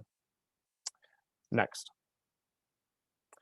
So this is our, as John mentioned, this is our second year. Last year we monitored 4 sites. This year we're monitoring 4 sites. We've swapped in 2 sites this year. We had more time this year to reach out to potential sites. We could be a little bit more both proactive and just trying to get better sites, more impervious, larger sites. So that's where the office and the apartment site came in. Those are generic names on purpose. We were very intentional with all of the site owners that we talked to about their sites remaining anonymous. I don't know as if any really had concerns about it, but we wanted to be very upfront that should we show less than desirable conditions, that's not the point of this study, is to our purpose is not to point them out. Thus far, we've sampled 9 storms. We're targeting 15. In 2020, we sampled 6 storms. So I'm very pleased. Despite the recent drought here, we were very successful in April and May in getting a number of storms sampled. And we've, I think based on what we saw in the data last year, we've been a little bit more successful in capturing that the peak of the hydrograph, or at least the rising limb of the hydrograph. We are sampling using grab samples. So a big and a huge thanks to Allie Stone, one of our team members. She is ready and willing to sample at pretty much all hours of the day. And that's what you got to do when you're doing grab samples, to especially among 4 sites, is being ready to go at all times and react to the rainfall. Next slide. Next. So thus far, we've sampled the 9 storms. We only have results back for 6. So thus far, those 6 storms have totaled 1/10 to almost an inch of rainfall. On the drawdown side, those drawdown rates, you can see the rates for the animal site and the apartment site. The animal site, I would say, is on a little bit higher than what we would expect on the design side. Usually what I see is anywhere probably around 1 to 2 inches per hour for the design side. And that is based on a clean sand material. That's the filter media. The apartment site is very concerning though. You can see how low those rates are, of 0.03 to 0.04 inches per hour. if we jump to the removal rates, we are sampling total suspended solids, total phosphorus, total dissolved phosphorus. Next. And next. OP is orthophosphorus and E. coli. So I have for TSS, TP, and E. coli, the expected, or I guess the expected removal rates from the Minnesota Stormwater Manual. So TSS, the general goal through a sand filter, is going to be 75 to 90% TSS reduction. Our monitoring thus far in 2021, we've seen any rates anywhere from a 91% reduction to a 74% increase. So that pattern continues through all of these pollutants except for E. coli. So TP, dissolved phosphorus, and orthophosphorus, we are seeing, I guess, decent or expected removal, but also on the very far end of that, we're seeing a pretty substantial increase in some storm events. Now, it is notable there for dissolved phosphorus and orthophosphorus, in a sand filter, we don't expect any decrease because of the dissolved constituents. However, what we're monitoring, what we're checking, is to see if when that total phosphorus gets captured, is it releasing phosphorus? And it looks like it might be, based on those results.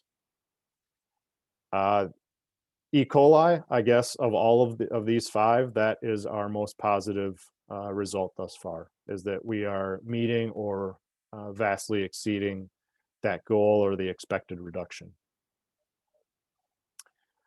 So we will continue monitoring. We have another 6 storms to go or so. Let's hope that we continue to get a little bit more rain around the Twin Cities. And then a big part of it, it's not just collecting the data, is let's look at that apartment site data again. The 0.03 to 0.04 inches per hour is, we will look at the data. What is driving that low filtration rate? What kind of sand, what kind of filtration media was used in that design? Is it different than the animal site? How does it compare to the other two? The increases in some of these concentrations, is that when did we collect these samples? Did we hit the rising limb? Did we hit the falling limb of the hydrograph? It's not, we need to put the data in perspective before issuing any recommendations or conclusions on this work. With that, next slide, I'm happy to take some questions.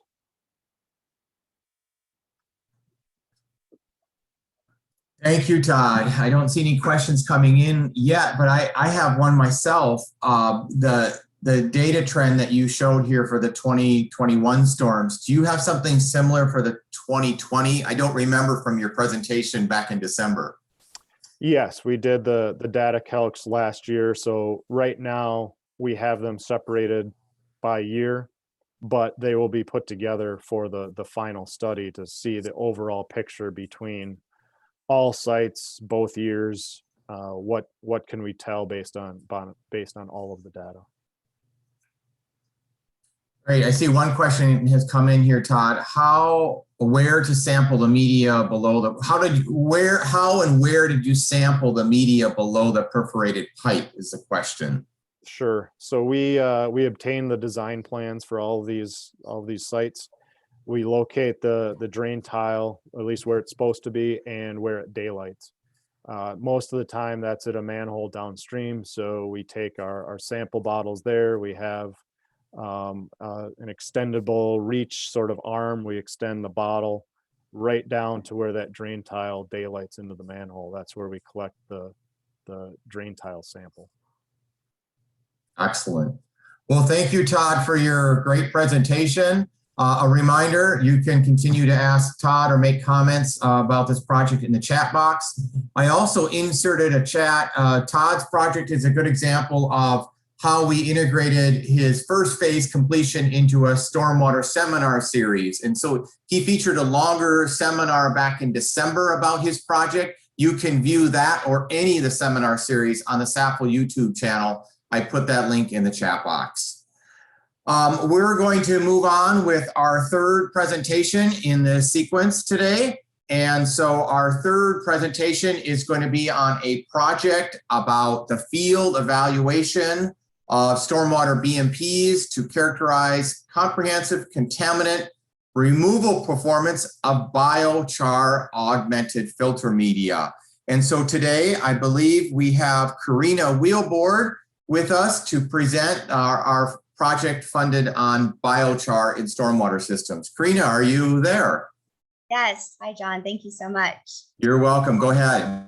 Good morning, everyone. So as John said, my name is Karina Wheelberg, and I am a graduate student at the University of Minnesota working with Dr. Joe Magner. And so today I'll be presenting his project along with Dr. Bridget Ulrich on evaluating biochar as a stormwater BMP. Next slide, please. This project is a huge collaboration between the University of Minnesota, the Natural Resources Research Institute, and the Mississippi Watershed Management Organization. At the U, we have co-PI Dr. Joe Magner, along with myself and two awesome undergrads, Hunter and Faith, who are really getting in the field work that they kind of missed out on last year.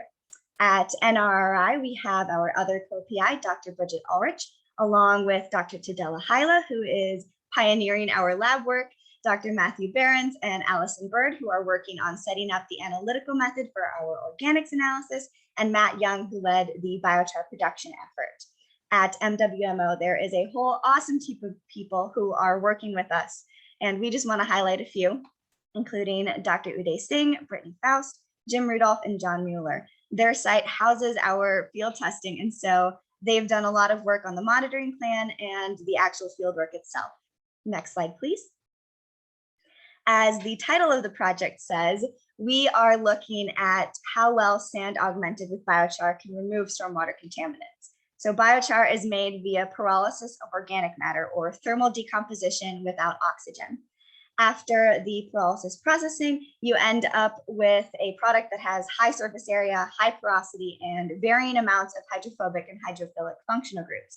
Those properties depend on production conditions like pyrolysis temperature and feedstock type. And so that will help to determine how well your biochar will actually remove contaminants. For this research, we wanted to use a Minnesota produced and Minnesota sourced biochar that would provide effective and comprehensive removal of stormwater contaminants. Once that biochar was produced, we want to evaluate it in the field. You can see part of the installation process in that top left photo with myself, John Mueller, and Jim Rudolph. The completed site is shown in that bottom photo. The weir box there collects all of the parking lot stormwater, which then gets evenly distributed to the 3 filter test beds you can see there. The middle one contains the sand with a 20% biochar amendment. The farthest contains iron enhanced sand for comparison, and the closest test bed contains the control sand. Once the water flows through those test beds, it gets discharged on the other side and is tested against a suite of stormwater contaminants, including chloride, E. coli, nutrients, trace organics, and metals. As this project progresses, we really want to see how that field aging will affect the biochar filter media. We'll be looking at the composition, physical characteristics, and contaminant removal performance of the media. At the end of the project, we want to provide people with best management recommendations for biochar. We want to provide professionals with the information that they need in order to make biochar as a stormwater BMP more commonplace throughout the state. Next slide, please. Here you can see our timeline. And so to achieve our goals, we had to do some preliminary testing in order to determine which combination of Minnesota source materials and what pyrolysis temperature would make the best biochar for our needs. That biochar was then produced at NRRI, and those tasks started in 2020 and were finished in May 2021. Installation occurred over May 13th and 14th, and so now we are in our first field season. And we're also conducting column tests at NRRI. The field season will run from April to October, after which we'll conduct our first round of aged media testing, followed by our second season in 2022, along with a second round of aged media testing. The system will then be monitored for the long term. Next slide, please. Looking back at that first task, here we can see some of the preliminary data from batch testing. So the graph here shows results of phosphate removal tests for 18 different media materials. On the x-axis, the letters show the media type and the numbers show pyrolysis temperatures. 14 of the materials tested were biochars actually produced at NRRI for the lab scale. They were made from balsam, black ash, or red pine at varying temperatures. Along with the biochars, we have 4 iron-containing materials that were also included in testing. Along with the phosphate testing, we also included many other tests like dissolved organic carbon. The dissolved organic carbon tests were included because it serves as a really good surrogate for predicting how well each filter media will work for the removal of organic contaminants. And so it allows us to screen the sorption performance without having to do that extensive and exhaustive organic testing. In all of the tests, we found that removal rates really vary based on pyrolysis temperature and biostar feedstock. As you can see from this graph of the phosphate tests, some of those materials are exhibiting really, really good removal of the phosphate, like the iron materials or higher temperature biochars, while others are actually leaching phosphate, like the balsam at 350 degrees Celsius. And so this is why it was so critically important that we produced so many batch scale biochars and did so many preliminary tests. We really wanted to ensure that whatever biochar we produced for our system contained the properties that were best tailored to our needs. Next slide, please. After all of that batch testing, we decided to go with a red pine biochar produced at 550 degrees Celsius. You can see the absolutely massive amount of Minnesota sourced red pine in that left photo. Those chips were then used in the rotary kiln in the middle photo at NRRI Coleraine Biomass Conversion Lab, where they were able to tailor make our biochar, which was really unique that they were able to customize the process at this scale. Once pyrolysis, grinding, and screening were done, we ended up with 350 pounds of Minnesota sourced and produced red pine biochar. As you can see, it took quite a bit of wood to produce a significantly smaller amount of biochar. During that pyrolysis process, we end up creating 3 products: biochar, bio-oil, and syngas. The biochar yields tend to decrease as the pyrolysis temperature increases, and then after grinding and screening, you end up with a little less, and so that's how you get 350 pounds of biochar from over 1,500 pounds of feedstock. Next slide, please. Here we have some pictures of the installation process. Again, this occurred May 13th and 14th. We had people from all 3 collaborating organizations in attendance to help. On the left, you can see we mixed sand with 20% biochar in cement mixers. John Mueller is there in the photo, dumping the mix into a wheelbarrow, where it was then taken to the photo on the right, where we can actually see us further along in the installation process, with Dr. Hyla and Dr. Singh raking in media in those filter beds. Next slide, please. So now that installation is complete, we are officially in our first field season and we are collecting water samples. This photo shows the water flowing out of the system along with 4-liter sample bottles. Those bottles, along with a parking lot sample, are sent to MCES certified lab for analysis. So far, we've been able to collect 1 set of samples in May, 2 in June, and 2 in July, with our last set actually having been collected yesterday afternoon. Our goal for the project is to collect approximately 2 samples per month over the field season for both years. Once the samples are at the lab, they are tested for general water quality parameters, nutrients, E. coli, and metals. In addition to that suite of stormwater contaminants, we are also collecting samples to be sent to NRRI for analysis. These samples will be run through LCMS for non-targeted screening of 20 contaminants of emerging concern. At the end of both field seasons, we'll also be collecting the filter media samples. Those will then be sent up to an RRI to undergo the same column procedures, chemical analysis, and materials characterization that they underwent during preliminary testing. In addition to that, we'll also be performing microbial analysis. We want to look at bioaugmentation that occurs with the filter media over our field seasons. The aged media testing is a particularly important part of the project that we're really excited for, because very little is actually known about the effects of aging on filter media within its first few years of operation. Next slide, please. This project is a part of a much larger effort to push for biochar as a best management practice in Minnesota. This effort includes 2 other projects working with biochar. The first is a MnDrive funded work on developing stormwater filter media, particularly from Minnesota sourced waste materials.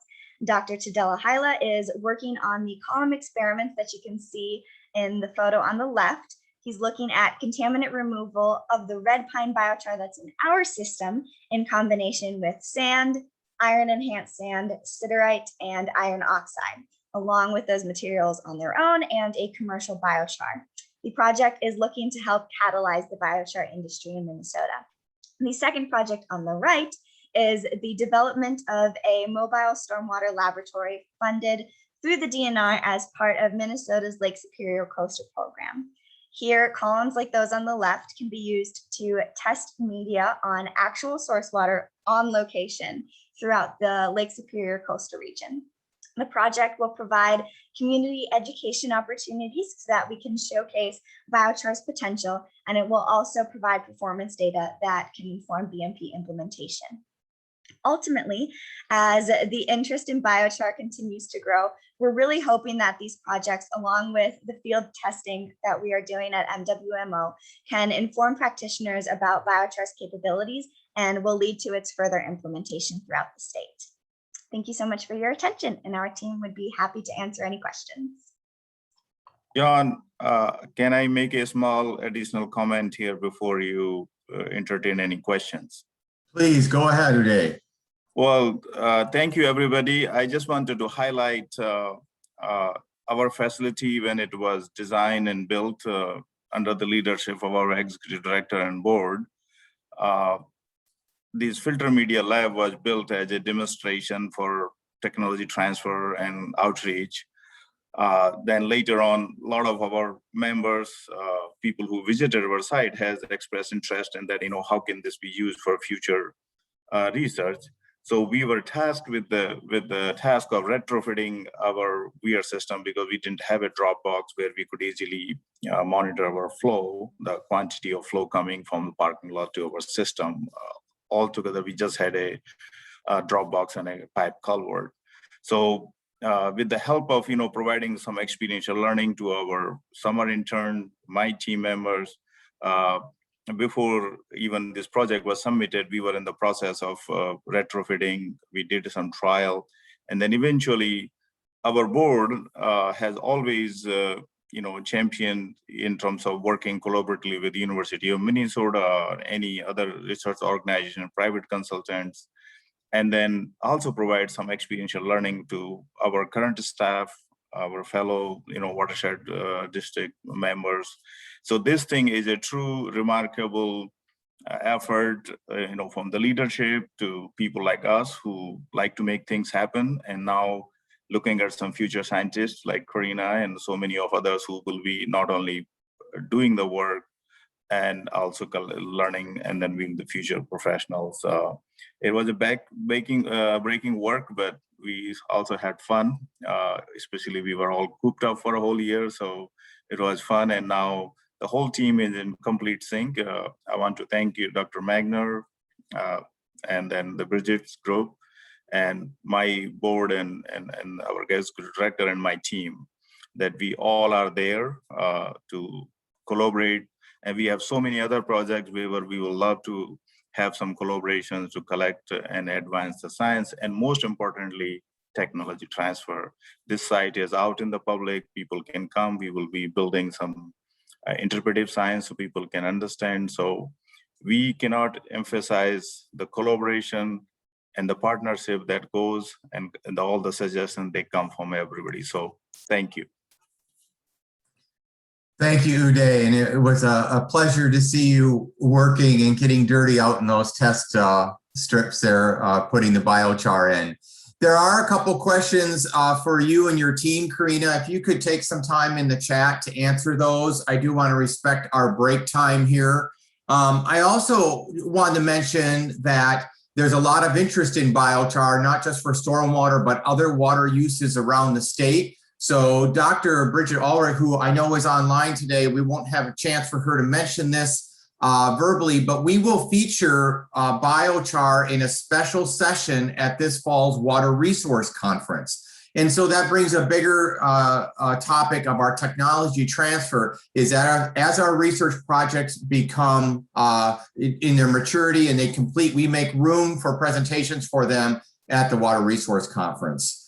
So with that, I do want to respect our break time here. Again, please insert your questions and comments in the chat and we'll keep monitoring that. We're going to take a 15-minute break here before we go into our last set of project updates. That will begin at 11 o'clock. So thank you again all for joining. I will stay here and monitor things and we'll see you back here in 15 minutes.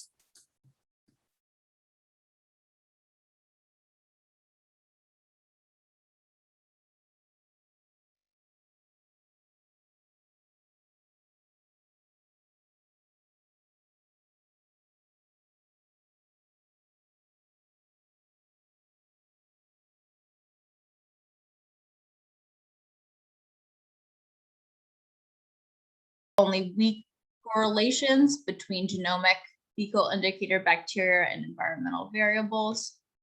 So you can see the correlation chart on the screen in front of you. You can see many of the dots are very light blue or the few that are darker, a few medium blue. And these correlations that are positive are all either, some are medium, most are weak. In terms of the negative correlations, you do see some darker red circles, but they're overall all weak. Although there are waterborne pathogens that were not included in our testing suite, E. coli and total coliform detections did occur where no pathogens were detected and vice versa.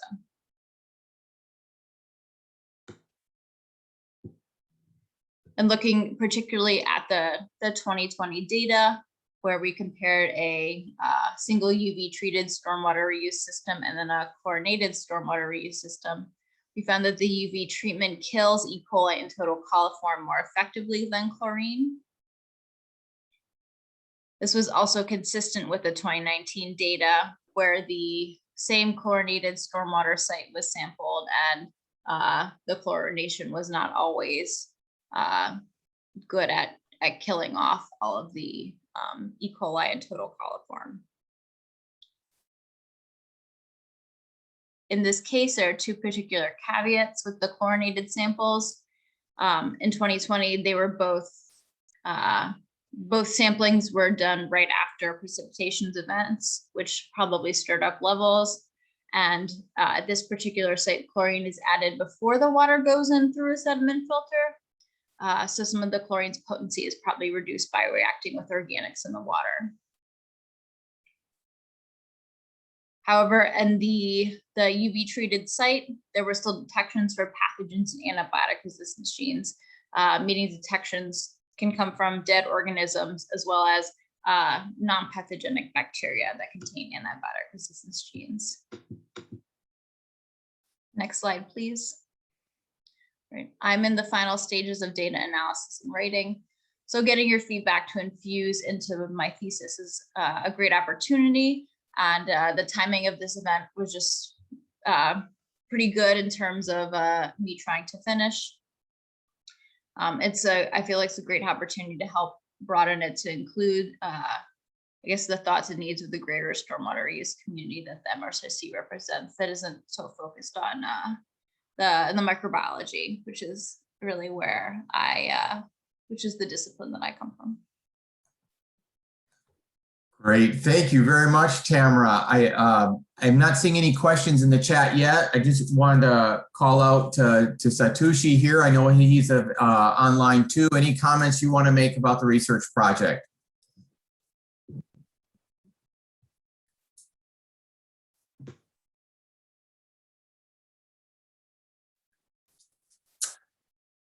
Not hearing from him, Tamara, or maybe he's unable to unmute. I do have a question.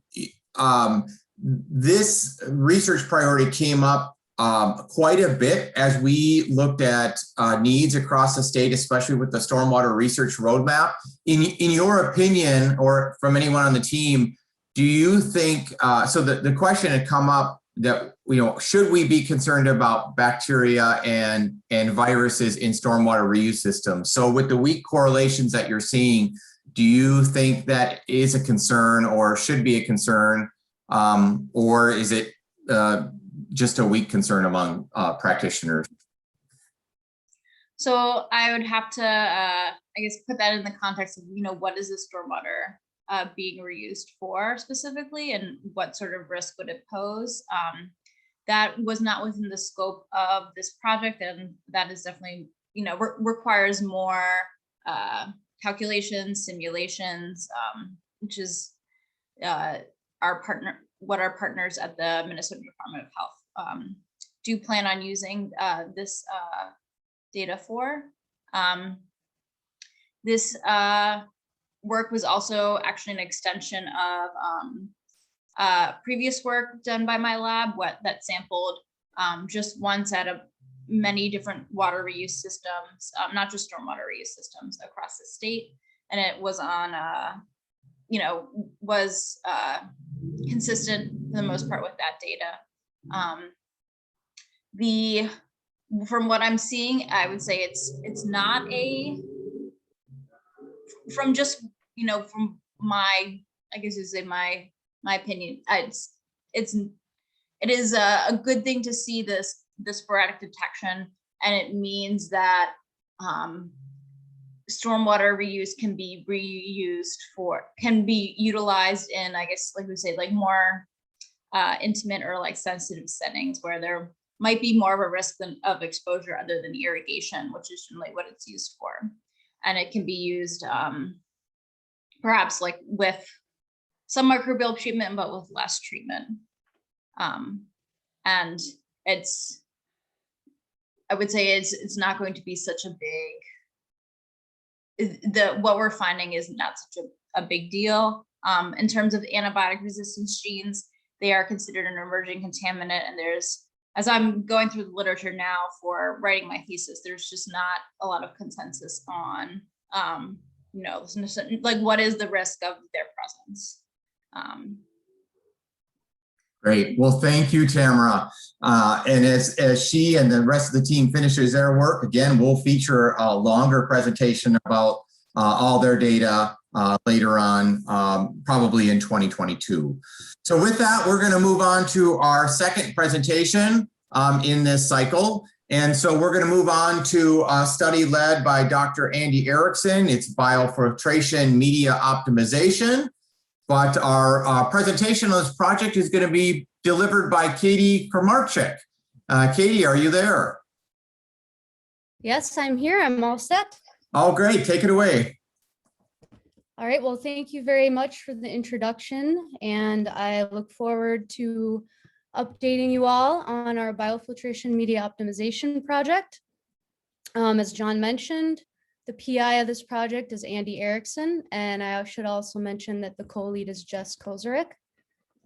Please also note all of our external help with this project moving forward. We are continually receiving a lot of support and feedback from these folks, and just want to acknowledge them and thank them as we proceed with our research. All right, next slide, please. So as we are currently moving into phase 2, but I wanted to recap our project objectives during phase 1 of this project. And those objectives were to identify a biofiltration media that captures phosphorus. And as you are all aware, extreme amounts of phosphate in the environment are very detrimental to our ecosystems here in Minnesota and beyond. So we are looking to capture as much as we can within our media. We are also looking for a media that has an effective filtration rate. And that means that the rate is fast enough that it can filter a large amount of water. And last, in phase 1, we wanted to identify a biofiltration media that supports vegetation growth. This is also a large facet of these bioinfiltration installations. And at the beginning of our research season, we seed the mesocosms with switchgrass in order to measure this. All right, next slide, please. So as I mentioned, that was phase 1. Now we are moving into phase 2. And phase 2 includes adding new mixes, which I'll speak a little bit more about coming up, but that includes layered systems, different media ratios. Additionally, in phase 2, we are investigating how these mesocosms respond to being dosed with salt to simulate road salt in our ecosystems. And we did one preliminary dose of salt on the mesocosms that we are removing this season just to get the protocol down moving forward. So we won't be doing any additional dosing this season, but we expect to in the upcoming seasons. And lastly, in phase 2, we are also carrying out a low organic content experiment, and that's going to involve 10 native vegetation species. And we will be examining how they germinate and grow in 5 different media mixes. And the purpose of this is just to see how low we can go with organic content and still get vegetation growth. All right, next slide, please. So our mesocosm experiments. In 2019, we were able to carry out 14 events. In 2020, we carried out 8. And we are very grateful that we were able to do that given all the restrictions with COVID. We were lucky to collect data last season. We focused on these media blends for the last 2 seasons, which were 100% clean wash sand, mesocosms with 10% and 20% food residue compost. Additionally, a 10% and 20% leaf compost, 20% sphagnum peat, 20% reed sedge peat, 15% biochar blended with 20% leaf compost, a 5% spent lime blended with 20% leaf compost, and then also an iron and 20% leaf compost blend. All right, and next slide, please. So moving into phase 2 for 2021, we established a new mesocosm with 100% clean wash sand, and that was just to serve as our control. Additionally, we did 10% leaf compost, and this is going to serve as our new baseline moving forward. We would like to examine a mesocosm with a lower organic content. Additionally, we have a layered mesocosm now, which has 10% leaf compost over 5% iron. And we developed this mesocosm just in response to a lot of industry requests. And additionally, we have a 10% lime, 10% leaf compost blend, and a 10% sphagnum peat, 10% leaf compost blend. And I'll speak a little bit further about why we chose those coming up. Next slide, please. All right, so some initial data from our phase 1 of this project. This is looking at the phosphate concentration and effluent of the mesocosms for the 2020 season. On the x-axis, you see all the events listed. That's 8 events, as I mentioned before, in the 2020 season. On the y-axis, you see the concentration of phosphorus. And then across the top, you'll note on the right upper corner of the graph is all the media blends. And then left to right, we have our food compost. All the way to the right is our tank. And so it's important to mention with the tank, we spiked the tank with phosphate the day before our experiment run. And that provided us with our average influent concentration.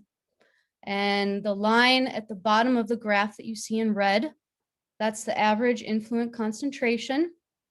Anything above that line we considered to be release, P release. Anything below was phosphate capture. So we see from 10% food to biochar that we had a release in phosphate. And then iron through sand, we had a capture. Sand was a little bit more of a minimal capture, but still was a capture. Next slide, please. All right, so here we are seeing the vegetation growth. The x-axis is the days from seeding. The y is the maximum height in inches of our switchgrass. And I should mention that that height is also synonymous with the biomass. And it's just important to note, looking at this, that the vegetation with the greatest height and greatest biomass all were grown in the mixes that contained compost. And we believe that is linked to the amount of phosphate in those media blends. On the lower scale, the lower heights and the lower biomass, we have the sphagnum leaf reed sedge sand, which a majority showed capture of phosphorus. So the main takeaway here, again, is that the media high in compost supported the most vegetation growth. All right, next slide, please. So just to sum up everything that we have kind of taken away so far from phase 1 of this project, the filtration rate was about the same for all of the mesocosms. The iron and leaf compost was slightly faster. And as I mentioned just previous to this slide, the vegetation growth, we saw the highest growth in the blends that contained compost. But on the flip side of that, those blends also showed the greatest phosphate release. In addition to that, as I mentioned in the slide previously, the iron, peat, sphagnum, and reed sedge and sand had the least amount of vegetation growth and showed the greatest amount of capture. So moving forward in phase 2, we plan to blend the spent lime and sphagnum with the leaf compost to see if we can somehow counteract the capture and release going on there. And with that, that concludes what we have discovered so far in our experiment. I'd like to just quickly acknowledge the Minnesota Stormwater Research and Technology Transfer Program, administered by the U of M Water Resources Center, Clean Water and Legacy Amendment. Next slide, please. Additionally, the University of Minnesota Water Resources Center, Minnesota Stormwater Research Council, of course, all the individuals listed that are continually offering their support and feedback, and the organizations that have provided materials. We just couldn't carry on this research without them or these organizations. So thank you very much. With that, next slide, I look forward to your questions, and thank you for your attention. And Andy is here as well, in case he needs to chime in for any questions as well. Great. We do have one question, but before we entertain that, Andy, do you want to add anything in as PI? No, I think Katie did a great job. Thank you. Yeah, she certainly did. Katie and Andy, one of the questions here is any plans to test biochar sand without added compost? So we're back to the biochar topic. Yes, we didn't select that moving forward. I think one of the key points why we kept the biochar is because we saw it support vegetative growth so much. We saw much greater capture with other media amendments. So we wanted to focus phase 2 on those amendments. Andy, I don't know if you have anything else to add to that. No, not at this time. We hadn't thought about adding just a biochar and no compost mix, and it didn't come up when we had our technical advisory committee or team meeting with the local experts. It just wasn't something that we considered, but that might be something we could look to in the future. That's a good suggestion. Thank you. Yes. Yep. Another question here is any thoughts about a starter fertilizer in the low compost systems? Yeah, again, I don't think that's something that we considered moving forward into phase 2, but we can certainly take note of that. I also think the challenge with the biofiltration systems is that they are under drain. So if we were going to do something like fertilizer, we would want to make sure and keep those offline, have a cap or have a valve on the outlet just to ensure that any excess nutrients with the fertilizer doesn't get back into the system in that first couple of years. But that's something that's just kind of outside the scope at this moment, but something we could look at. Great. Well, thank you very much, Katie and Andy. And we all look forward to the outcome of your project at the end of 22, I believe. So we are going to move on with our last research project that we're going to feature this morning. Our last project is going to be presented by Greg Wilson from Bar Engineering. This is a research project that the council funded starting in the year 2018 to look at pond treatment with spent lime to control phosphorus and, of course, stormwater ponds. So, Greg, are you there and are you able to take control? Yeah, I think so, John. Let me know that you can hear me okay. We sure can, and I'll just advance your slides as needed. Go ahead. Okay, great. Good morning, everyone. And yeah, really happy to provide an update on this project, which is includes myself as the principal investigator, as well as Keith Pilgrim, Aaron Anderson-Wenz, and Kevin Menken and Tyler Olson from BAR. And then we've got a host of partners on this project. But primarily what is the impetus for the project is the fact that what we've learned over maybe the past 5 to 10 years is that some of our stormwater ponds have been releasing phosphorus, and so in the same way that we have lakes providing internal load in the summer under oxygen depletion, we've also got that potential for older stormwater ponds to release phosphorus that can become entrained in the stormwater runoff and flow downstream to our receiving waters. So now we've considered in the past, and what a lot of folks have already done in some circumstances, is they've done dredging to address that issue, especially if the pond's undersized. That might be a good option, but it is expensive. We do know that alum will work to control sediment phosphorus release, both from ponds and from lakes, and iron is another option that is also under investigation. John, if you'll go to the next slide, give you some more background, and then what we intended to do here is to study the idea of using spent lime as another alternative to control sediment phosphorus release. And one of the things that's attractive about doing that is that we'd be reusing spent lime, and the word spent right there tells us that lime has already been used for another purpose. In this case, the source of our lime is a water treatment facility from the city of White Bear Lake. And so what we're really talking about is using the spent lime to apply it to stormwater ponds, and with the idea that we can evaluate how well it is controlling sediment phosphorus release.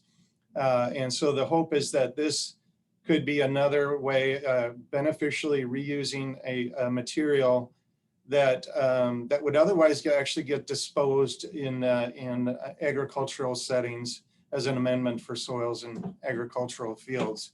And so to consider this, we've got some more background that I'll talk about, but the main goal and the objectives of the study were to do two things: dose spent lime in the lab and evaluate how different dosages of spent lime applied to sediment collected from a couple different ponds in our neighboring watersheds would work in a lab setting under different dosages, and then from there go to field scale and apply the spent lime to a couple different ponds and then start to monitor those ponds, both stormwater flow going in and out of the ponds, as well as the profiles, the vertical profiles above the pond sediment, the bottom sediment in each of the respective ponds, to evaluate whether or not it is able to control sediment phosphorus release. Our team for this project, besides the folks that I mentioned from BAR, includes the Vadnais Lake Area Watershed Management Organization, the Ramsey Washington Metro Watershed District, the St. Paul Regional Water Services Facility, and cities of White Bear Lake, Maplewood, and Lino Lakes. We've got two, our ponds are located in Maplewood and Lino Lakes, and the White Bear Lake Water Treatment Facility supplied us with the spent lime. If you'll go to the next slide, please. This is just to provide a little more background on why beneficial reuse is more intriguing, I guess, for this this option to control sediment phosphorus release. We already have known from prior studies that we've completed with spent lime that it has worked at controlling phosphorus in stormwater runoff. And so the material that you see on the left there is actually coming from the St. Paul Regional Water Services Facility. They already, like I said before, are trucking this material to agricultural fields where it's getting used as a soil amendment. It will increase the pH of soils when it's applied in that setting. However, that does come with a cost. Each load that they have to truck out to these locations is costing them about $350 at a total cost of $1 million per year for the St. Paul Water Services. But there are several other water utilities around the state using lime softening. In the bottom right, what you actually see is a picture of spent lime slurry before it is transported to the St. Paul Regional Water Services. And then from there, it is dewatered and becomes this filter cake, similar to what you see on the left. So the material we actually are using for our experiments is the spent lime slurry. And the particular source that I'll talk about today is coming from the city of White Bear Lakes Water Treatment Facility. If you go to the next slide, the other reason why we think that spent lime might be useful for this is that actually in the early 90s, there was an experiment done in our labs at BAR on behalf of St. Paul Regional Water Services, where we extracted sediment cores from 4 different lakes in the area of the water treatment facility, and then subjected it to sediment microcosm experiments where we analyzed the release of phosphorus over time. And so the graph on the left shows what the control sediment from Goose Lake. By the way, the results for all 4 sediment cores showed pretty much the same results. The graph on the left shows the release rate, just about 6.5 milligrams of phosphate per square meter per day. And that's what they were observing for sediment phosphorus release rates, pretty common for lake sediments. And in this case, that was the rate that was observed in our lab without any spent lime applied to it. Then we applied 4 different doses of spent lime. It turns out only 25% of what we thought needed to be applied was more than enough to completely control sediment phosphorus release in the lab. My concern with these results from a little more than 2 decades ago is that it just may actually be more of a physical barrier as opposed to a chemical barrier. And so another reason for doing this experiment was for us to collect new sediment cores from the ponds, subjected to lime applications in our lab, and then actually study whether or not we are forming in the lab the calcium phosphate. So it's the calcium component of the spent lime that we think is going to tie up phosphate from these sediments. And so we then analyzed the different fractions of phosphate in the lab to make sure that it was forming calcium phosphate, and it was. And so we had tried different dosages in the lab. We did that 2 summers ago, and we were able to get that done before the COVID pandemic hit. And so we had our lab results. Last summer, we would have been doing the field work with the applications to each of our ponds, but that kind of got delayed because of the pandemic until this past year. And so if you'll go to the next slide, can kind of step you through what we did this spring and early summer. And chronologically, the photos, I'm going to move from the left, photos on the left, the 2 photos on the left. You'll see somebody is applying the spent lime to one of our ponds. And we are using a hydroseeder in this example with the spent lime slurry. And we're able to get pretty good spray distance from shore. He's able to stand on shore and use the hose from a hydroseeder to apply that spent lime to our study pond. The photo in the bottom left kind of shows what the pond looked like right at the beginning of the application. In this case, we had very dark colored water, very brown color to it. And then the photo right above that, yep, right where the cursor is, this is what the pond looked like immediately after the application was done. In this case, we applied about 2,500 gallons of spent lime to that pond. There's a little bit of overspray on the vegetation on the side, but the first rainstorm washes that off. And so, yeah, it pretty much turned the pond white for some period of time. Went back there in the afternoon, about 6 hours later, and you can see that it's already starting to clear up. There's a stick, well, I guess I'd call it a branch actually in the bottom right corner of that photo, and it's underwater. And so you could see that they're both during that time frame as well as 30 hours later on the right, you can actually go out to both of the ponds that we applied this to and see that the spent lime had very good coverage to the sediment and anything else that was in the pond. There would be this white material getting very good coverage of the bottom of each of the respective ponds that we applied this to. So I think with the time I've got left, I'll go to my last slide and just kind of give you some preliminary conclusions. We hope to complete everything by October of this year, including the results of the monitoring that we're going to subsequently do on these ponds to evaluate how well they are controlling sediment phosphorus release in the first year.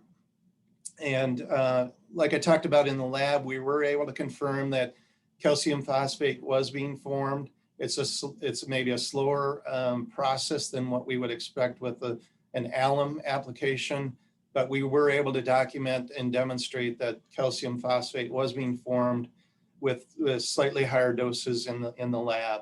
This was happening both under high oxygen conditions or normal oxygen conditions, as well as conditions that are devoid of oxygen. So our results, we pretty much got the same results regardless of redox conditions. There was an increase in pH, but and we've observed this in the field as well, but we think those effects can be mitigated in the way that we would do these applications. So we're in the end, with these field applications, we're trying to optimize the dose that we can apply without exceeding pH levels that would not be permitted. And so we've also considered other application methods with the idea of trying to optimize the cost and the benefit that we hope to derive from the results of this application. Like I said, the spent lime has already been applied to 2 ponds this spring and early summer. Ash Street Pond, that's in Lino Lakes in the Venice Lake area watershed, as well as Wakefield Pond, which is in Maplewood in the Ramsey, Washington district. And so technicians from each of those organizations are going to continue monitoring this summer. We've already documented that there's very good improvements in water transparency for each of the ponds. You can see it in the photos that I just showed before. And then we got really good uniform coverage. So just visually, anecdotally, we're excited about the potential for how this might work. It's mimicking what we tend to see when we do alum applications. And so the the rest of this summer and early fall, we will continue to try to document any benefits that we see in terms of sediment phosphorus release. By the way, each of these ponds have been documented in the past as being ponds that were releasing phosphorus without any amendments to them. So I think that's pretty much my, there's one more slide, just if you need to contact me. Okay. So at any rate, you can either put questions in the chat or contact me later. But yeah, we are hoping that by October, we'll be able to publish our results, including the cost effectiveness of this option in comparison to other options that would be considered. And so I'll take questions. Excellent. Thank you very much, Greg. One of the questions that have come in is, does turbulence interfere with the bond calcium connection with the sediments, especially I guess as stormwater runoff comes into your treated ponds through our infrequent storms this summer?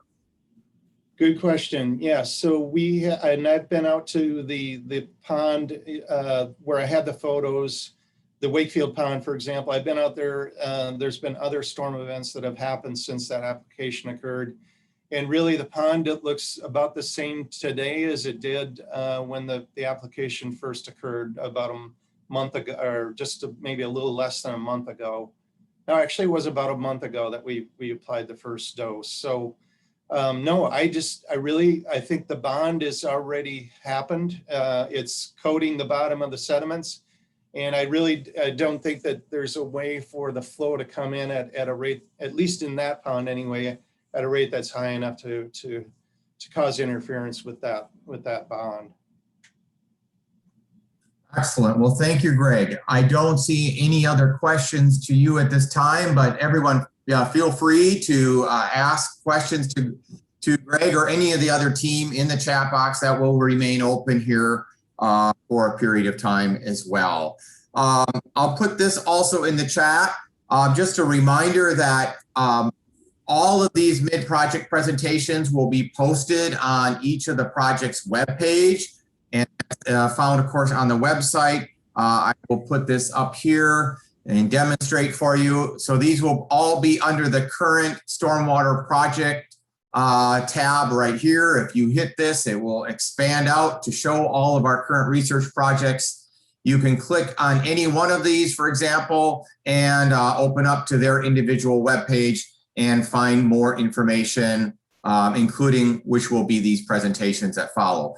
Also, the Stormwater Research Council is the last link on this page. If you double click into the Stormwater Research Council, I will post my opening presentation here as well after today. So with that, that concludes our morning session on our 9 current research projects in our portfolio. I hope you get a good understanding of the depth and the breadth of the investments the Research Council has made. We are certainly making great progress despite the pandemic last year. Most of our projects are on time, and we anticipate a lot of work will be completed by the end of this year. So with that, out of respect for time, let me just double check the chat. I don't see any concerns coming in there. We are going to take a 75-minute break. I'm going to leave my Zoom window open to entertain any chat or comments that come in, but feel free if you want to close your Zoom and come back in at 1 o'clock, it should work just fine. We will feature an update on the Stormwater Research Council and the advisory board's work on developing an investment strategy on research to stormwater ponds in the future. So with that, we are on break for the next 75 minutes. We will see you back here at 1. I will be monitoring things. If you have any specific questions for me, please do reach out. Thank you all for joining, and I look forward to seeing many or all of you back here at 1 o'clock.